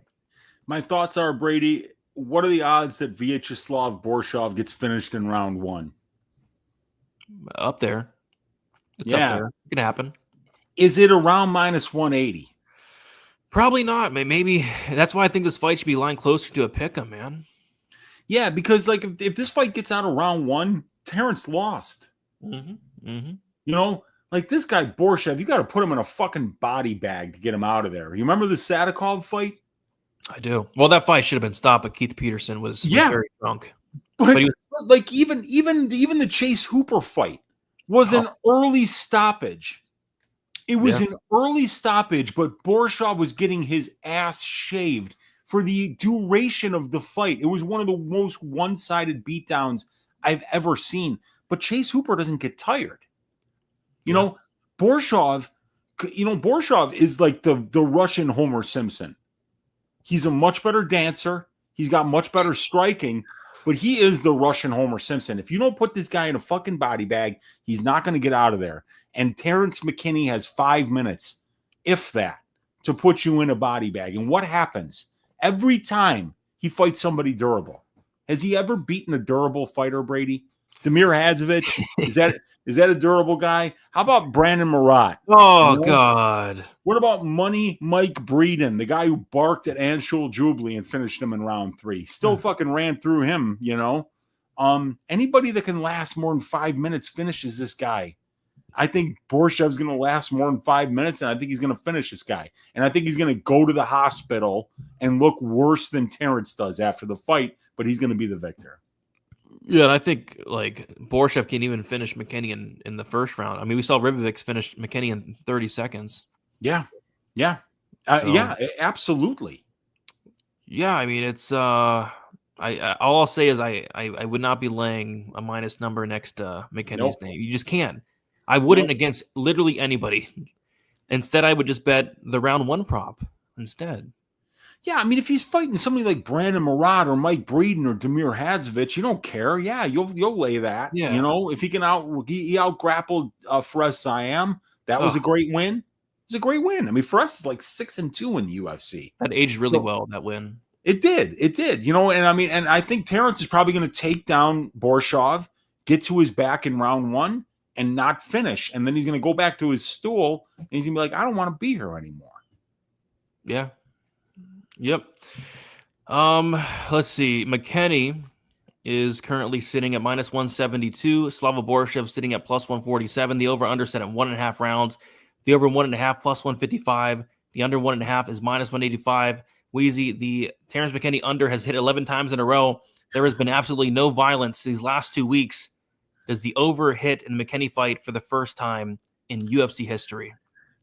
It's just not, I mean, I don't want to get in the way of it. The one time I bet an over, it's not going to work, Yeah, I think this one probably finishes under 1.5 rounds, but I could see McKinney getting to the back of Borshev and dominating the grappling and maybe even getting an early takedown in round 2. But eventually Borshev's going to get back up, man, when this guy gets tired. And when he does, it's going to be over because he's the much better striker. Yeah, very interesting fight. Should be I'm always excited for Terrence. Like Terrence McKenny fights, there hasn't been a boring one. No. Never. I mean, he has 11 fights in the UFC. Never a boring one. Yeah, and he's got 11 fights. I've only got 10. Am I missing one? I meant I added the Contender Series fight in there. Oh, yeah. That was a great fight against he was looking great against Woodson there, and he got that jump knee and he ate it and it was over. But that was a great fight too, dude. So yeah, but I think that this fight might look like that fight, where Sean gets taken down, he kind of gets controlled, but then eventually he stands back up and flatlines this dude. Yep. I can see this fight playing out a couple of different ways. Like McKenny, if he wants takedowns, he'll get them. I can see McKenny landing a big shot, Slava landing a big shot, McKenny maybe getting a sub early. But yeah, if this fight hits the second round and you have a bet on McKenny, the bet's dead. I mean, it's hard to imagine McKenny winning a fight out of the first round like ever. So yeah. Peens up. Agreed. Did you skip the Hyder? We're going to talk about the Hyder fight next. That's next. Yeah. McKenny round 1 or die. That's it. Mm-hmm. That's it. McKenny sub round 1. I think McKenny pipes Borshev. I think somebody's getting piped. Somebody's getting piped on site. What kind of Coke fueled live stream did I just tune into? Much love, gents. It's been a wild one thus far. It has. Been a wild one. McKenny's becoming my favorite fighter. Yeah, it's hard not to like McKenny. McKenny died 7 times. I thought it was only like 3. I know he's died a couple times. Chase Hooper dropped Slava. Sad. Yeah, I went back and watched that. It's still hard to believe what happened. It was like the slowest overhand you'd ever seen. It looked like it barely landed and it dropped. It was so weird. Talking about that though, Brady, and it's like Chase Hooper's destroying 75% of this division. This guy is not a fucking joke. On the ground, though. Dude, his pace is ridiculous. I mean, like, I'm not calling him a great striker or anything like that, but when you're worried that much about the grappling, it makes the striking more effective. And sometimes, remember, Habib dropped fucking Conor McGregor, Brady. That's true. When you're a great grappler, your striker is going to look better than it actually is. And this dude is constantly throwing output. Yeah, that's true. It was just weird to me. It was like the first punch that landed. Oh, I wasn't expecting it. I'll tell you that. Slava wasn't either. Slava has solid counters. Could see a T-Rex overextending and Slava planting one on his chin to end it. Yeah. I could see it. If fights were round 1, I'd max bet McKenny. Yeah. He has been finished in round 1 a couple times, but yeah, if fights were round 1 only, like McKenny'd be a top 15 fighter. Yeah. Slava KO2, yes, KO2 could be worth a shot. Mm-hmm. Agreed. McKenny just said on Twitter that if it was Hill, he would have told his coach between rounds, we'll get it back and head out. Sounds about right. Jekka would KO McKenny, Jekka Sergey. Oh boy. I mean, maybe Jekka hits hard. He's got to get out of the hospital first. Oh, has he woken up yet, by the way, Jekka? I don't know, dude. Prayers for Jekka. Borshev is 33, but he looks 40. He does look older. Yeah, it does look 50. I wanted to bet Borshev, but I fear he might be a little bit washed. I don't trust his chin or wrestling defense. Sprinkle Borshev by knockout. McKenny by potential milking. McKenny's going to be out soon, working front desk at UFC fighter gyms, or at least a towel boy. Oh, come on. Borshev to pickle McKenny like eggs. What does that mean? Pickling means soaking something in vinegar. So you pickle an egg, it's a disgusting thing to do. You know, I mean, no, that's what Mo from Mo's Tavern. He has pickled eggs on the counter of that tavern. You know, I mean, it's a low grade tavern. Disgusting. That's disgusting. It is. I saw Jekka's face down live. It was bad, dude. They carried him back to the locker room. I believe it, man. It was bad. Yeah. Poor Jekka Sergey. All right. Let's move on to the next fight. And we've talked about so many good fights already, Weezy. Yeah. But now we have, honestly, like this is one of the best fights of the card. It is Hyder Emil going against Jose Delgado. We got Hyder Emil, 35 years old, 5'9" with a 70-inch reach. Delgado, 27 years old, 5'11" with a 73-inch reach. Delgado, 8 years younger, 2-inch height advantage. Hyder Emil, 5-0 in his last 5 fights. Had a Contender Series win by decision against Emre Samez. Had a knockout win against Fernie Garcia in the second round. Swung dicks with Jung Young Lee and won that fight by first-round knockout in the first 60 seconds. Won a decision against William Gomi his last time out. As far as Delgado, 5-0 in his last 5 fights. Had a second-round knockout win against Ernie Juarez in the Contender Series, and then made his debut against poor Connor Matthews and knocked him out in the first round. Yeah, this fight's going to be incredible, man. And I talked about this earlier.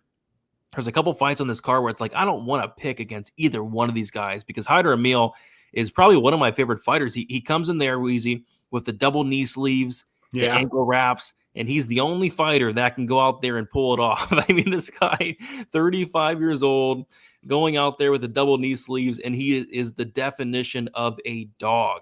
He's going to come forward. He's going to pressure nonstop. He's going to throw a crazy amount of volume. He's going to throw with very bad intentions the entire time, and you're going to have to kill him to get him out of there. I love the fighting style of Hyder Emil. And then on the flip side, you have Jose Delgado, who doesn't mind swinging dicks in his own right. Jose Delgado will go out there and stand and bang until one man falls. Jose Delgado has that dog in him as well. I think this is a very fun fight. Both these guys want to fight, and I like that. I think the matchmakers did a really good job, Weezy, because both guys want to fight, and we don't see that these days. There's been a couple fights lately where both guys, they don't want to fight. Yeah. Cody Brundage, Abdul Malik, they didn't want to fight. No. They did not want to fight until the third round started, and then they wanted to fight. These guys are going to swing dicks from the opening bell. This has fight of the night written all over it if Van Royval wasn't on the card. But yeah, I'm really looking forward to this one, Weezy. How do you not? I mean, Delgado is a phenomenal prospect at only 27 years old. And like Hyder Emil, he's 35 and he's old and he's got the double knee sleeves and the ankle wraps and all this shit. But man, I mean, this guy fights like he's 22. He fights like he's got nothing to lose. He fights like he's never been hurt. He fights like he's never going to get old. You know, he just goes out there and scraps. He never takes a backward step. So I think this is actually a pretty good matchup for Emil because as good as Delgado is, I think he needs a little bit of space in order to look his best because he's a massive featherweight, 5'11", 73-inch reach. He's got some really good aggressive Brazilian jiu-jitsu off of his back. He's 4-0 to the submission. He's 5-0 to the KO. He's only been to a decision once in his career, and it was against Chris Makate, who just pushed a really hectic, grappling heavy pace and just kind of crotch sniffed his way to a victory on the scorecards. But these guys have got 21 professional fights combined, and they've only lost one of them. So, you know, Delgado comes forward throwing a lot of volume. Hyder Emil throws as much volume as anybody in the UFC, honestly. You look at guys like Ribovics, like Emil. We got a couple of them on this card. Guys like Van, guys like Royval. You know, Royval has elite volume, and he throws 20 distance strike attempts per minute. Hyder Emil is attempting 22.2 distance strike attempts per minute. And you know, what's crazy about that is that he's landing at a 56% accuracy, which is 16% better than the divisional average. So great fight. But Emil is somebody who's going to crash the pocket. He's going to come forward. He's going to force a war. And while he's kind of hittable at a 54% distance striking defense, he's extremely durable. He can eat flush shots and continue to come forward. So the only fighter that we saw Delgado lose to was a really good pressure fighter in Chris Makate, who's going to be in the UFC soon. Hyder Emil does not have even close to the level of wrestling that Makate has. So I think that these guys are about as well matched as it gets.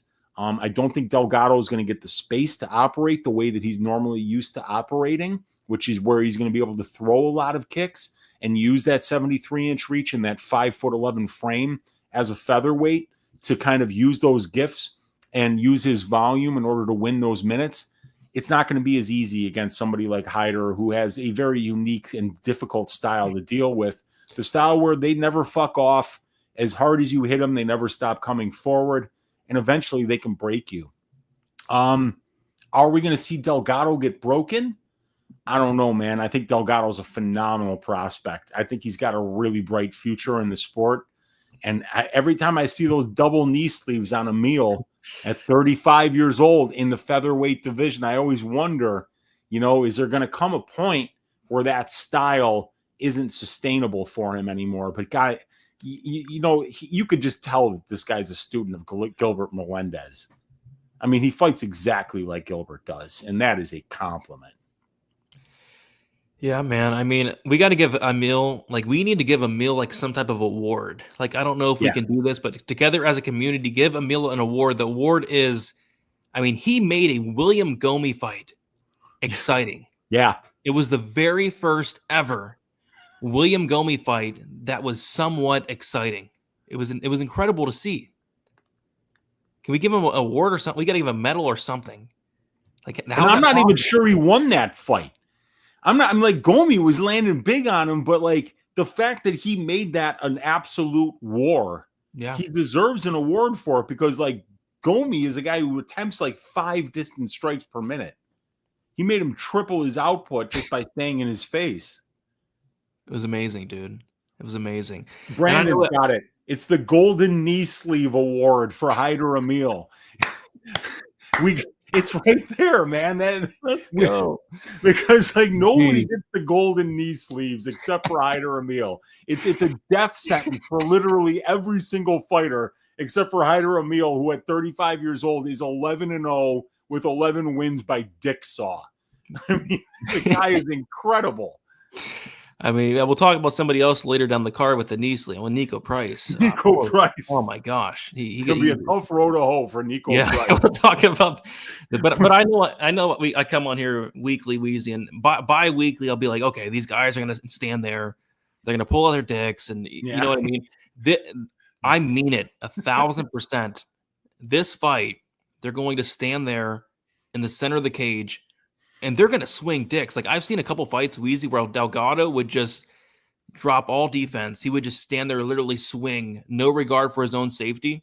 And Hyder Emil does that in every fight. These guys are literally going to stand there and swing until somebody dies in there.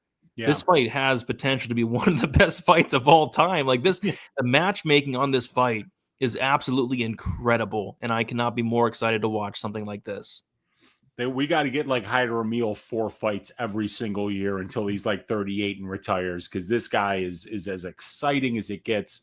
And anytime he's in the cage, I'm going to be tuning in watching.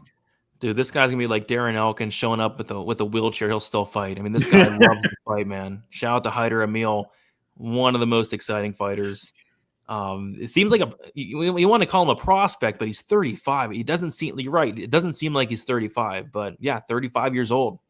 He got a late start. He didn't even start MMA as a professional until the age of 27, and as a result, he's 11-0. He's an undefeated prospect, but he's 35 years old in the featherweight division. So it'll be interesting to see how he handles a true prospect in a 27-year-old Jose Delgado, who's got some good regional scene competition, including taking a fight against Chris Makate. I think with only 2 or 3 professional fights. That's not a fight you take when you're looking to win. That's a fight you take when you're young, saying, you know what, I might lose this fight, but by the time I get to the UFC, the experience that I gain in the cage against a fighter of this quality is going to serve me well in my future. And that's what makes me believe Delgado might have a really bright future, is he didn't just take the easy fights to get here. Yeah, and I love this fight, and I hate it. I hate it, Weezy, because one of these guys has to lose. Hyder Emil potentially might lose this fight. Jose Delgado, a prospect that I'm very high on, he might lose this fight. One of these guys might lose. And Brady, I just want to bring it up because it is Stat Digger's history. The first ever Stat Digger's piping, on-site piping of the week was Jose Delgado to pipe Connor Matthews on site. And what happened in that fight, Brady? Got piped. He got piped on site. It was quick. It was painless for the people that bet on Delgado. But I can assure you, it was not painless for poor Connor Matthews. Oh, God. Yeah, it was bad, man. It was bad. Emil ready to scrap. Yeah, I mean, yeah, he's the only guy in the UFC that can pull off those double knees. Don't be fooled. Those double knees. I think he doesn't even need them. It's like an intimidation tactic. Like, this guy's coming in with double knee sleeves. I'm going to destroy him. And then he just like never fucks off and he kills you. And you're like, how did that happen to me? Oh, God. Hyder Emil's a freaking beast. Both these guys are incredible. I'm looking forward to this one. We got Dan. Dan's still up. 1 o'clock in the morning. Well, it's 12 Eastern time for him, I think, in Atlanta. Shout out to Dan still hanging out with us. And shout out to 564 of you guys hanging out. Wow. Which is probably getting close to a Stat Digger's record. Maybe making history tonight. This is such a great card. I'm not surprised we got a ton of people watching. And we also got a celebrity in the building, Weezy. Who? We have our guy, Jimmy, the Brick. Yes. Out. Fucking A. Sand Springs, Oklahoma, stand up. One of the best submission fighters to ever enter the octagon. One Jimmy the Brick Flick. Let's go, man. Jimmy Flick is actually he wasn't the fighter that did it, but the Nate Maness fight. Nate Maness, Jimmy Flick, that fight almost retired me from doing content. It was so bad. That was the first time I ever had to act as a therapist in my life. Brady called and he was just on death's doorstep and I had to talk him down from it, man. And I had to do it as somebody who had also lost money on that fight, betting the under. I couldn't believe Nate Maness. What are you doing, man? Nate Maness. Shout out Nate Maness. Great guy. Jimmy Flick too. Yeah, heck yeah.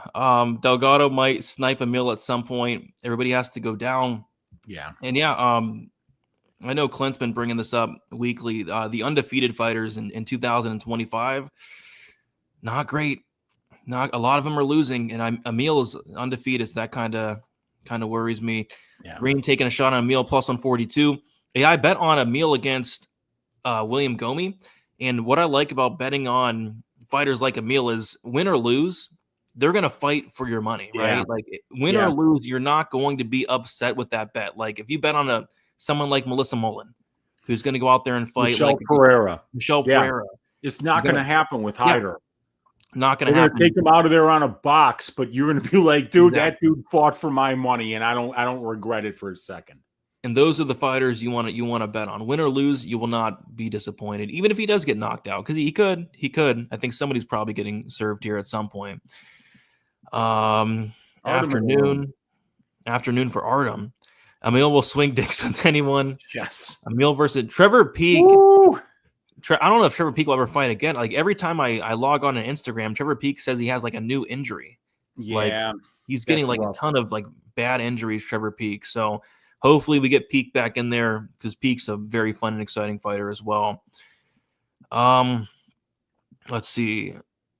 Emil is built different. Yeah, he is built different.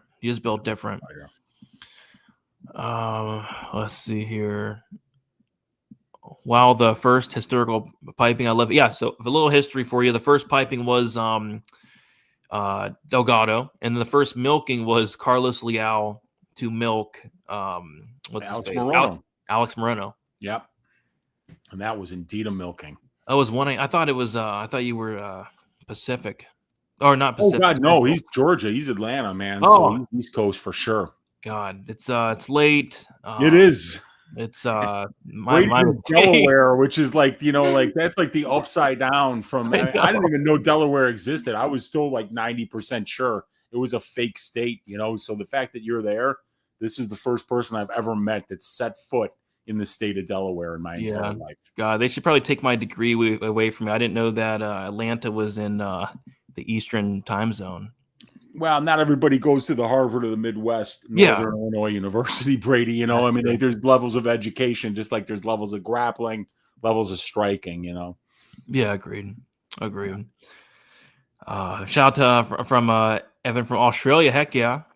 Emil versus Melissa Mullins. There we go. Peak just got surgery again. Like he had a brutal injury a couple of months ago. Now we got another brutal injury. Like it's bad. Sucks. It's very bad. All right. We got Baku. What is up? Okay, well, let's keep moving on, Weezy, to the next fight. And it is going to be, oh, God. This one won't take long, you guys. Stick with us. Oh, my God. What are they doing, man? What are they doing? Nico Price versus Jacoby Smith. Oh, my God. Nico Price, 35 years old, 6 foot, 76-inch reach. Jacoby Smith, 29 years old, 5'10", 72-inch reach. Smith, 6 years younger. It's going to be Price with a 2-inch height advantage and a 4-inch reach advantage. Price is 2-3 in his last 5 fights. Decision win against Alex Oliveira. Knockout loss to Phil Rowe. Knockout loss to Robbie Lawler. Decision win against Alex Morono. And then a decision loss to Themba Gorimbo. Jacoby Smith, 5-0 in his last 5 fights.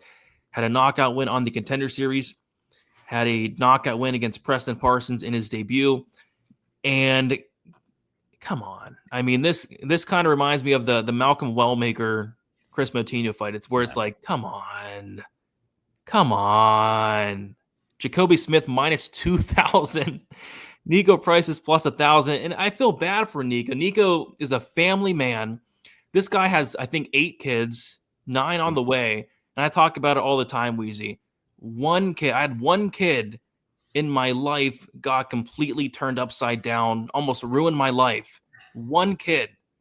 And Nico Price has 9 kids. Shout out to Nico Price. It's not easy being a father of one, let alone 9 kids. And that takes a toll on you, having kids. It takes a toll on your mind, your body, and your soul. And Nico Price has 9 kids. He's coming in there nowadays with the double knee sleeves. He's looking rough in there, man. And it sucks. I'm a big fan of Nico Price. How can you not be? But the Themba fight was not a good look. The Morono fight was a horrible look. The Robbie Lawler fight was a really bad look.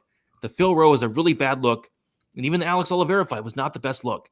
Nico Price has not been looking the best in a very long time. And now he's 38, but we talk about this, often, Weezy. And in fight years, Nico Price is probably, 60? Because every time Nico Price steps into the cage, he leaves a part of him in there. He's going to go to war each and every single time. So I'm worried about Nico Price. He's taking this fight.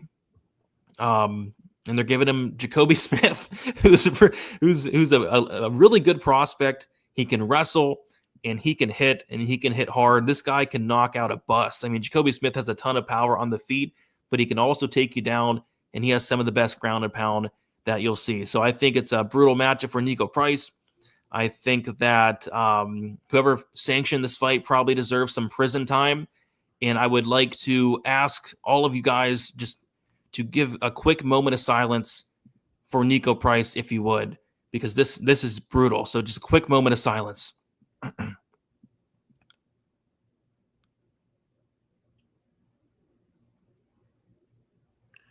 You know what, Brady? I'm not going to stay silent because how could they do this to Nico? Yeah, I agree. 18 fights. Yeah. 8-8 with 2 no contests. This guy has fought Vicente Luque twice. He's fought Cerrone. Yeah. He's had some of the greatest wars. He's 35 years old. He's had 18 UFC fights since the year 2013. And Jacoby Smith just put his last opponent in a fucking body bag. And this guy's a young guy. Parsons has got his whole career ahead of him. He's still very young.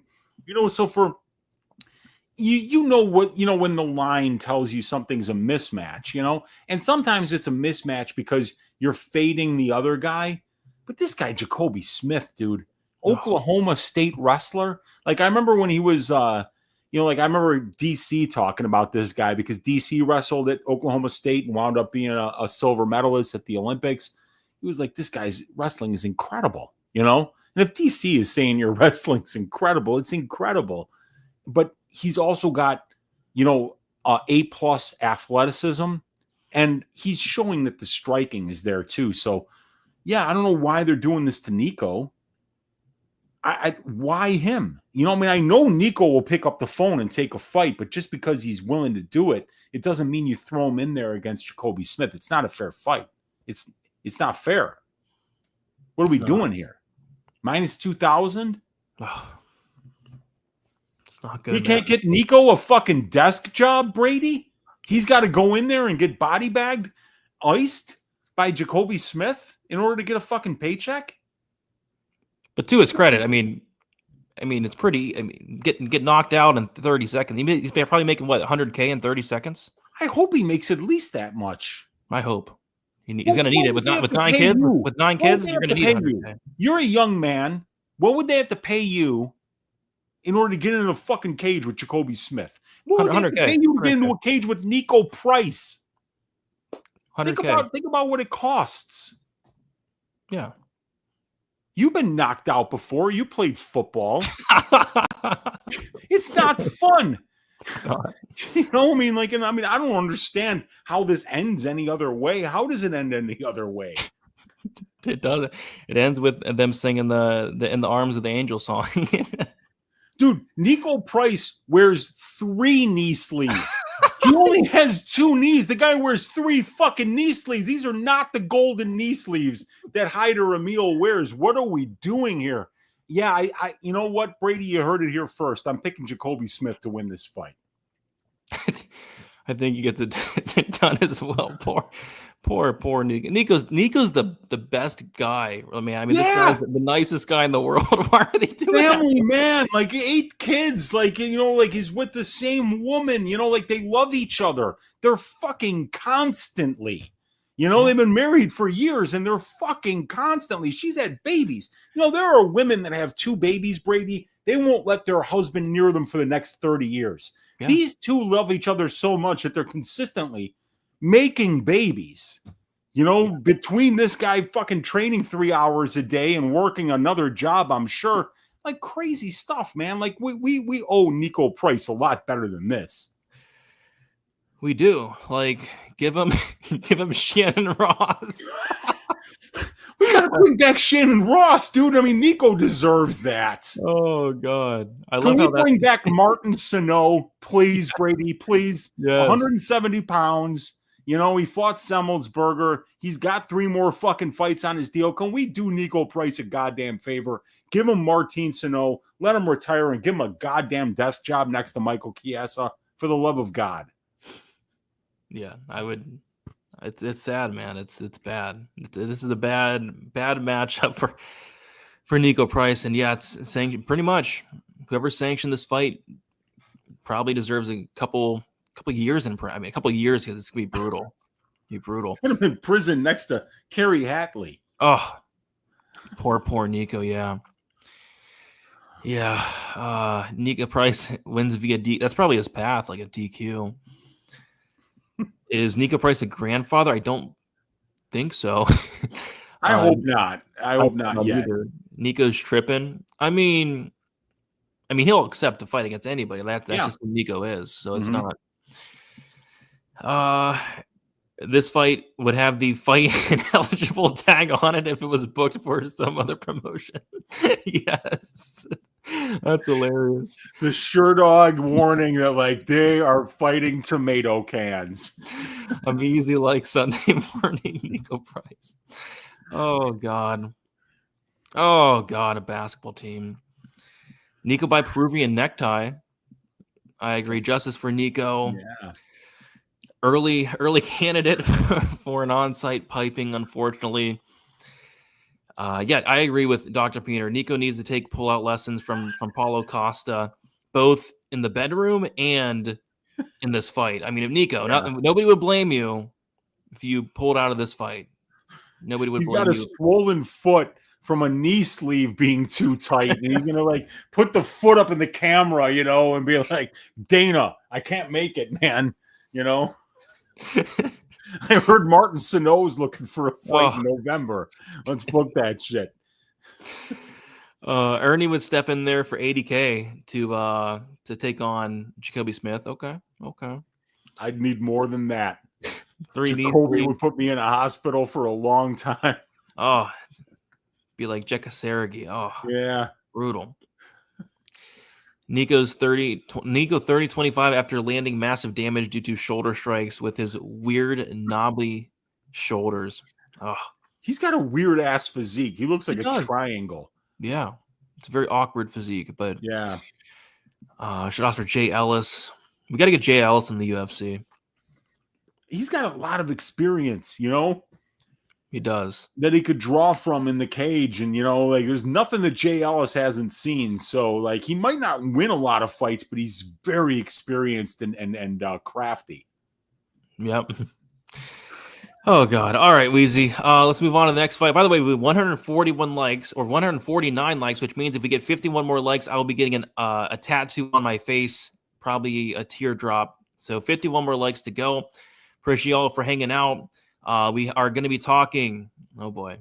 Here it is. Cedricus Dumas, straight out of the dog crate. He is coming back, and he's taking on Jackson McVeigh. We got Cedricus Dumas, 29 years old, 6'2" with a 79-inch reach. McVeigh, 26 years old, 6'4" with a 77-inch reach. McVeigh, 3 years younger, 2-inch height advantage, 2-inch reach disadvantage. Cedricus Dumas, 3-2 in his last 5 fights. Decision win against Cody Brundage. Decision win against Abu Zaitar. Knockout loss to Nursultan Ruzaboev. Decision win against Dennis Tuoluen. And then a knockout loss to Mikhail Olazechuk. As far as Jackson McVeigh, 5-0 in his last 5 fights. He's coming in here. They kind of put this fight together like a couple days ago. And I was shocked to see that Dumas got another fight. I thought for sure we would never see Dumas in the UFC again, because a couple weeks ago, I saw a tweet that said Dumas got arrested, which is not a surprise. It's happened 14 times. Yeah. But I was looking at the charges, and it was like a laundry list of charges, like assault with a deadly weapon, et cetera, et cetera. And I'm like, geez. And it said the bond was like a couple $100,000. I'm like, okay, we're probably not going to see Dumas in a while. And then a couple weeks later, it turns out that there was a report that the officers were looking for SD Dumas, and it turns out that he was hiding in a dog crate. And it's like, okay, there's no way this guy is ever stepping foot in the UFC again. But they're giving him a fight, Weezy, and they're giving him a fight on International Fight Week against McVeigh here. And I don't see it with Dumas. I literally don't see it. Like, people like hyped this guy up in the past, and I get it. He had a submission win on the Contender Series, but that was, I think it's one of the most fluke wins in Contender Series history. If they run that back, I think he loses that fight 9 times out of 10. And it's like, I'm looking at his UFC wins, and it's like, these wins are awful. And I made I put together a nice video of Cedricus Dumas today, and somebody commented, I was like, why is he fighting, et cetera, et cetera. And they were like, because if you're putting on exciting fights, why should it matter? And it's like, he's not. Look at Dumas's wins. The Cody Brundage fight was the worst fight in UFC history. I'm talking worse than Carla Esparza, Rose Namajunas. It was the worst fight ever. Cody Brundage landed 3 strikes in 3 rounds. How's that possible, Cody Brundage? I thought he lost to Abu Azaitar. That fight was awful. And then he went life and death with Dennis Tuoluen. Life and death. Dennis Tuoluen took him down 3 times. He's not an exciting fighter. He's quit in all 3 of his losses. He admitted to quitting against Josh Fremd. He literally admitted to it. He quit against Nursultan Ruzaboev, and then he quit against Mikhail Olazechuk. Took a big shot, fell down, and covered up. I don't see what people are seeing in SD Dumas. I'm really not. This guy's been he's 14-0 to the arrest, or 0-14 to the arrest. He's 0-14 to the arrest. I don't get it. I don't understand what's going on here. But what I do know is I have not been impressed with SD Dumas in or outside the cage. I thought McVeigh was a live dog, but he's not a dog anymore. He's minus 135 now. So McVeigh fought a week ago at Wheezy. Dumas was in a dog crate a week ago. Like, who do you got to go with? Who do you got to go with? Dumas was training in a dog crate for this fight. He was in prison for this fight camp. And McVeigh was actually out there fighting in a cage, an actual cage, not a dog cage. So I think McVeigh, although he's very unproven, he has like 8 minutes of pro fight time. He looks good. He looks dangerous, and it looks like he wants to be there. I just find it hard to really back Cedricus Dumas against anybody. Like, I picked Dennis Tuoluen against Dumas, and that tells you really everything you need to know. So I like McVeigh here. And I think McVay probably finishes SD. I don't think SDD has that dog in him. He showed some dog in him when he went in the dog crate, but in the cage, in the UFC cage, I have not seen any dog in Sudrikus thus far. So if he goes out there and shows that dog and extends this fight, it'd be a surprise because I just haven't seen it yet. Wheezy, what are your thoughts on this fight? It's an interesting one because this guy Jackson McVay, he is killing everybody that he gets put in the cage with him. It's a sanctioned murder. This guy is running through these hoes. 6 fights, 6 finishes, 3 knockouts, 3 submissions. Brady, this guy's career, his entire professional career, has lasted 8 minutes. Damn. I don't think I've ever lasted 8 minutes. We've been making fun of Cedricus Dumas for 8, like the time that we've spent making fun of Cedricus Dumas. This guy has finished 6 fights in that time. This guy's got crazy kickboxing on the feet. His submission game and front choke attack is very, very effective, very opportunistic. And Brady, this dude in the clinch, Jackson McVay, is terrifying. When you watch what he did to Top Ape, poor Top Ape, Mateo Garner, in the clinch, it was vicious. And I'm not the kind of guy that pays attention to narrative issues when I'm betting. And if you're betting on Jackson McVay, there are some reasons to like the Cedricus Dumas side. He's got a strength of schedule advantage. He's got more pro experience. He's got almost 90 more minutes of pro cage time. He's got 6 more fights at the UFC level. He's clearly fought the way better brand of competition. And let's face it, this guy has 6 UFC fights, Brady. He's 3-3. You know? So, I mean, Cedricus isn't doing that bad. I mean, how many people in the world have 3 UFC wins? It's not a ton, you know? So, like, there is a step up, you know, like component here on the McVay side. But like, McVay's going to murder this guy. He's going to fucking murder this guy. How the fuck? Dude, this guy just got released from prison when? Like about a week and a half ago, I saw him doing an interview. Dude, he got released from prison. He did an interview the next day talking about, yeah, they did catch me in a dog crate. Like literally, this is what he's been doing. This guy was locked up, eating Cheetos and Slim Jims in the Tallahassee Correctional Facility. He still has charges pending. And 2 days out of being out of the slammer, Mick Maynard calls him up and says, I got a fight for you. How do you think this is going to go? What do you think is going to happen? You got a guy who's dick sawed 6 grown men in 8 minutes, and you got another guy who did his fucking fight camp in a dog crate and in the Tallahassee Correctional Facility out in the yard. He's got a guy named Nasty Nate spotting for him while he's doing bench presses out in the yard. He's eating fucking shit on a shingle in the goddamn Tallahassee fucking mess hall. And then he's going to go out there and he's going to beat Jackson McVay. Dude, McVay should be minus 200. You got one guy who's been training for fights. He just fought 7 days ago. He destroyed this dude. And Cedricus Dumas is like literally in prison. You know, this guy's got charges pending. I mean, like crazy shit, Brady. Like thousands of dollars worth of bail. You know, like, can you? I mean, like, if I was Mick Maynard and I'm like, dude, we made a huge mistake signing this clown. There were people that were outside of the apex petitioning with signs when Cedricus Dumas got his Dana White Contender Series opportunity, being like, this guy is the biggest criminal in a state full of fucking criminals in Florida, right?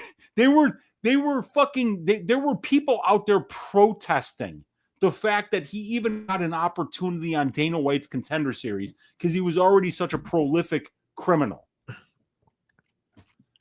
And now, fresh out of the slammer, Brady, I mean, and we love a comeback story. Yeah. You know, we all love a comeback story, and we all know that the Hood Wolf has had a lot of trumped up charges against him. But I mean, here we are again. I got 3 units on Jackson McVeigh at plus 115. Frankly, it should have been 10 units. And I've never made a bet bigger than 5 units in my entire life. It should have been 10 units. And McVeigh should probably be minus 300 here. When you're doing your camps in prison and in a dog camp, in a dog crate. And like, what the hilarious thing is they caught him in a dog crate at the woman's place that he was supposedly assaulting. Oh, God. I don't know, man. Like, we just lost money betting on fighters with poor fight IQ in Arena Alexeva and Melissa Mullins. Here we have an individual with just bad IQ. Not bad fight IQ, not bad spelling IQ, not like I don't know how to spell, you know, so I put like public statements out talking about Mental Men's Hair Awareness Month and saying I'm going to go back to the drum board and that I take full cow and responsibility for the loss. So I'm going to take full cow and responsibility for my win of 3.45 units when Jackson McVeigh runs through this punk on Saturday. Yeah, I agree. I taped this fight a couple days ago, and there wasn't a line out yet. And I was like, yeah, McVeigh's probably going to be like minus 200 with all things considered, right? Yeah. And he actually opened up plus 155. Like, what? That can't be right. And now he's minus 135. And Dumas is plus 115. So money is coming in on McVeigh. And I think a lot of it has to do with the narrative issues surrounding Dumas. Like, McVeigh should be in pretty good shape. He just fought. And Dumas was just in a dog crate type thing. So, yeah, I like McVeigh. And this is one of the 2 fights, Weezy, where they don't have the total out yet. And we'll see where they put that. But I would probably lean under, just considering McVeigh barely has 7.5 minutes of fight time. So I like McVeigh, and I like the under in this fight. Are they allowing Dumas to leave the state of Florida? Dude, that's actually kind of wild. That's very wild, actually. Right? I mean, you got to wonder if this fight's even going to happen. True. I don't think it will. Is he out on bail? You got to think he's like at least on house arrest or something, man. Dude, if he goes, like, the only thing less plus EV than going in with double knee sleeves is going in with a goddamn ankle monitor, Brady. If he goes in there with an ankle monitor, I'm telling you, it's going to be all Jackson McVeigh. Dude, we might see the first fighter in UFC history that fights with an ankle monitor. We might see the first one in UFC history. Oh, it's time for the people's main event. The people's main event. And yeah, you nailed it. We went backwards this week because this is the true main event. Oh boy, we get Nico Price. I'm sorry, Nico Price Jr. the 12th. Oh, my bad. The king returns to his throne. Which fighter has been paid for the dive and what round on this card? I don't know. Who seems like a fighter that would take a dive? It wouldn't be Jackson McVeigh at only 26 years old and 6-0 looking for his first UFC win. I'm telling you that. None of these fighters on this card strike me as ones that would potentially take a dive. I would say Renato Moicano because he needs the money. Yeah. He can't afford to lose. And in a case where it's a close fight, he might voluntarily take the loss so that he could bring in that money, and then using his knowledge of Austrian economics and alternative currencies like Bitcoin, for instance, he could turn that money into a generational wealth for his many kids and his dad, who just had a kid at the age of like 60 something. So, you know, maybe it's Moicano. And I'm not saying that he would ever throw a fight. Yeah. I'm saying that Moicano is very smart. You know, I've listened to Moicano talk about economics in his second language, and the guy knows more about economics than most people in the UFC. Yeah. Very smart dude. Very smart dude. Get help whoever steamed the Dumas line to minus 200. Who's not excited for a Dumas fight? I'm excited for this one, I guess. Me too. Could you imagine? I need John Anik to drop the fight fact. DC, he was found hiding in a dog crate during his latest arrest. John Dude, Anik. like John Anik is the one dude who will bring up shit that you told him in a private meeting about a divorce and stuff like that. I don't know if you remember that. Like a couple of times he was like, oh, this guy's got a child, he Dude, just got divorced and there's like a yeah. big, custody battle. I'm like, Jesus, John, don't say that, man. It was crazy. I remember watching that fight. I was with my friend, and I think the fight started during like in the morning. That card, it was Andre Ewell versus who was it? Andre Ewell versus somebody. Or was it Andre Ewell? Who was it? It was like both these guys are battling custody battles involving their children. It wasn't Ewell? Max Griffin one of them? No, it wasn't. No. Who was it?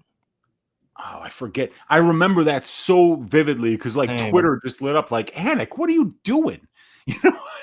Like, don't fucking talk about that shit. Who was it? Not Ryan saying Chris Gutierrez. Was it Gutierrez Ewell? Oh, was it Gutierrez? There would have been 135. They're both 35ers. It might have been that one. I don't know. But I remember it vividly. Like it's like both these fighters are battling. Like we had to rewind it. We had to rewind the streamer. Like he did not just say that, did he? There's no way he just said that. Let me see if Gutierrez fought Ewell. I think he did. So Gutierrez fought Ewell, beat him by unanimous decision back in UFC 258, 2021. So it was the COVID times, and he didn't have shit to talk about. So that's probably why. Sounds about right. Yeah.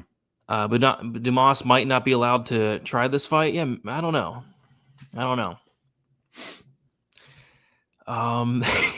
Dumas would be a violation of probation.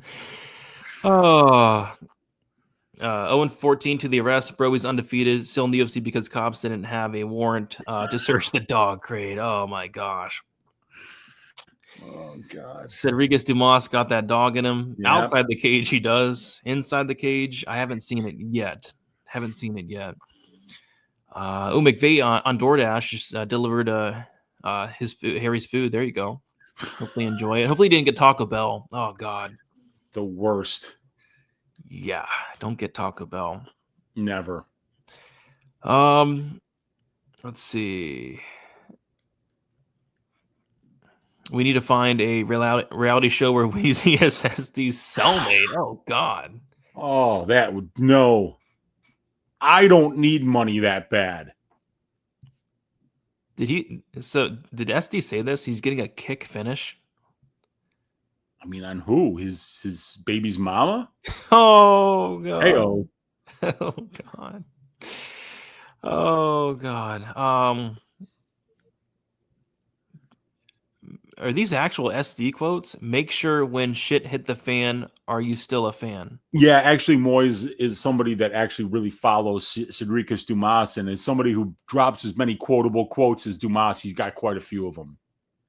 I'm scared to pull some of these SD quotes up. Yo, you win, you do, don't got to hide no dudes. Dude, I think Socrates actually said that. It was a long time ago, though, so sometimes people forget, Oh, gosh. The hood.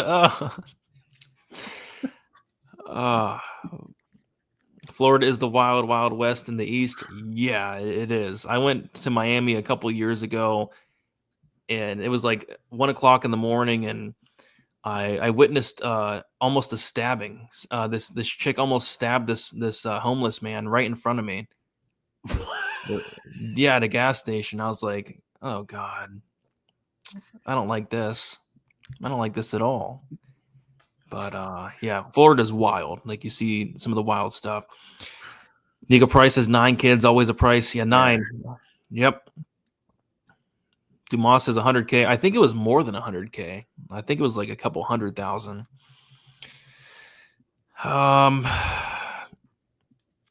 Let's see. Chris Gutierrez, Max Payne, So yeah, Gutierrez, Andre Ewell. Okay. There it is. All There right. it is. And John Anik probably be like, Antonio Tricoli just lost Mackenzie Dern. This guy's dealing with a lot right now. Yeah, John Anik with those facts, man. I like it. All right, Wheezy. We did it. This show was awesome. It was a fun time. It was a fun time. 3.5 hours, the longest show in Stat Diggers history. 572 watching, which might be a record for Stat Diggers. We're breaking records out here, but we still have a couple of things we need to do. We need to come up with a Stat Diggers parlay, which we hit last week, a piping of the week, which we hit last week, and then we need to get back on track with the milking of the week. So we'll start with the Stat Diggers parlay. We're going to take 2 legs. We're going to put them together, and we're going to try to hit them. Wheezy, what would you like your Stat Diggers parlay leg to be? I mean, how could it be anything but Jackson McVeigh's money line? I know he's got no experience. I know he has less than 10 minutes of pro mixed martial arts experience, but he's literally fighting a guy who did his camp in a dog crate. He's literally fighting a guy who's showing up for a paycheck so that he can pay his legal bills and hopefully stay out of prison. I think Jackson McVeigh at -135 is a really good parlay piece this week. And I'm going to go with the under 2.5 in the main event, Taporia Oliveira. I think both guys are going to come forward. They're going to meet in the middle. It's going to be a car crash. -200 for the under 2.5. So that parlay actually comes out to +161. I like it. Which is pretty juicy there. So, so yeah, that is the Stat Diggers parlay of the week. Jackson McVeigh and the under 2.5 in the main event. Now it is time for the piping of the week, and we have a ton of options. I mean, Jacoby Smith -2,000. Jonathan Deniz. I mean, Jonathan Deniz can pipe up Alvin Hines. Yeah. Jackson McVeigh can pipe up SD Dumas. We could see either McKinney or Borshev pipe other one up. Somebody might get piped up in the Emil Delgado fight. We could see a piping in the main event. We could see a piping in the Royval Van fight. There's a lot of options, but I think probably the top options, Wheezy, Jacoby Smith, Jonathan Deniz, Jackson McVeigh, and I think those 3, right? I would agree with that. Yeah. I know who I want. You think we should go McVeigh? No, man, actually, because we've already got him in the parlay, Yeah. I'm fine with leaving him off of this. Okay. I like Deniz here. And it's not that I don't think Alvin Hines is a good fighter. I think he is a good fighter, and I think he's going to find a win or two at the UFC level. I think he's got a decent all-around skill set, but Deniz has just got way, way, way better striking, and he knows what the assignment is here. Keep this fight standing, land the bigger shots, and maybe you'll eventually find a knockout, or you'll win a decision based on landing more damage like you did against Carl Williams. All right. Yep. I like all 3. I think, Jacoby Smith kind of like a free square. We're not going to take the free square this week. Yeah. We'll go with the on-site piping of the week is Jonathan Deniz to pipe up Alvin Hines on site. I like it. There we go. Now it's time for the milking. On a 2-fight, I never thought we'd begin this predicament. 2-fight skid. We started out 14-0. We got to get back on track. So for milkings, I don't know. I think Emil or Delgado could potentially milk one another. Felipe Lima might be able to milk Talbot. Pantoja could potentially milk Kaikar France. There's not really a ton of options for a milking here, Wheezy. Yeah, I think that Pantoja or Felipe Lima would be my choice because, like, it was one of those things when I actually wrote that fight up, I was like, man, I'm gonna find reasons to back the Talbot side, and all I could see was Talbot overextending on strikes and having his back taken. And then when I watched Felipe Lima's tape, was anytime ever anyone tried to get aggressive against him, he just ducked under their strikes and took their back. So Felipe Lima gets to the back offensively really good, and Talbot gives up his back constantly. So I just see Lima kind of living on Talbot's back and winning the minutes there. So I think that might be a decent milking for this week.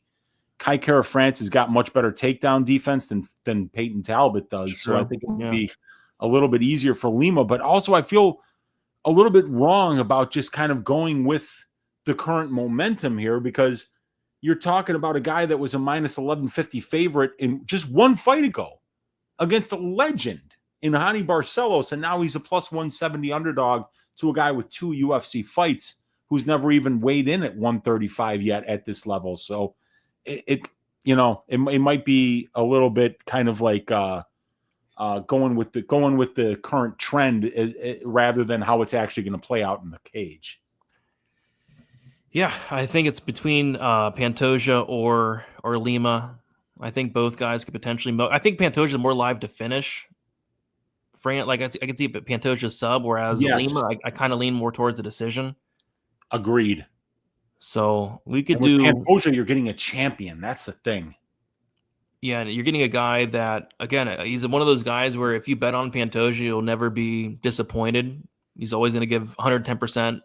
So I don't mind that. We can go Pantoja. Let's do it. Let's do Pantoja. All right. So the milking of the week is going to be Alexander Pantoja to milk Kaikar France. Okay. There we go. Okay. So the stat tickers milking the week is Alexander Pantoja to milk Kaikar France. Let's get back on track. Let's get this milking. Pantoja, the milking is in your hands. Omar C, let us down. Melissa No Mess Mullins, let us down. Alexander Pantoja, it all comes down to you. All right, so yeah, stat tickers milking the week. Pantoja to milk Kaikar France. Onside piping, Jonathan Denise to milk up Alvin Hines. And then the stat tickers part of the week, under 2.5 in the main event. And the Jackson McVeigh money line. We did it, Wheezy. 3 hours and 35 minutes in. It's getting late. Any final thoughts on the card, and also let the people know where they can find you? Gotta say, this is probably maybe the most fun I've ever had on a Stat Tickers episode ever, and that's saying a lot because we have a lot of fun on this show all the time. But yeah, let's just get out of here, Brady. Uncle Wheezy on YouTube, at MMA Wheezy on X. You can find me, Uncle Wheezy, in my probability stats and content package if you want to support me on Odd Shopper. Looking to stack cash tickets like flapjacks for UFC 317, one of the best cards of the year, one of the best shows of the year, and it's Cedriques Dumas fight week. What more could we ask for? Let's do it. Back to the drum board. And we're gonna smack him up this week, Weezy. And it all starts with Jackson McVeigh, man. Jackson McVeigh, we're counting on you. We need you. We need you to go out there, and we need you to finish SD Dumas. Let's do it. Let's do it. So, yeah, guys, thank you so much for watching. If you guys could, on your way out, like the video. Did we get to 200 likes? So I have to get a face tattoo? Let's see. Let's hope not. No face tattoo, guys. Thank God. 164 likes. We were 36 away. I will not be getting a face tattoo, but we can try again next week. Best of luck, guys, for UFC 317, and we'll talk to you soon. Good night, everybody.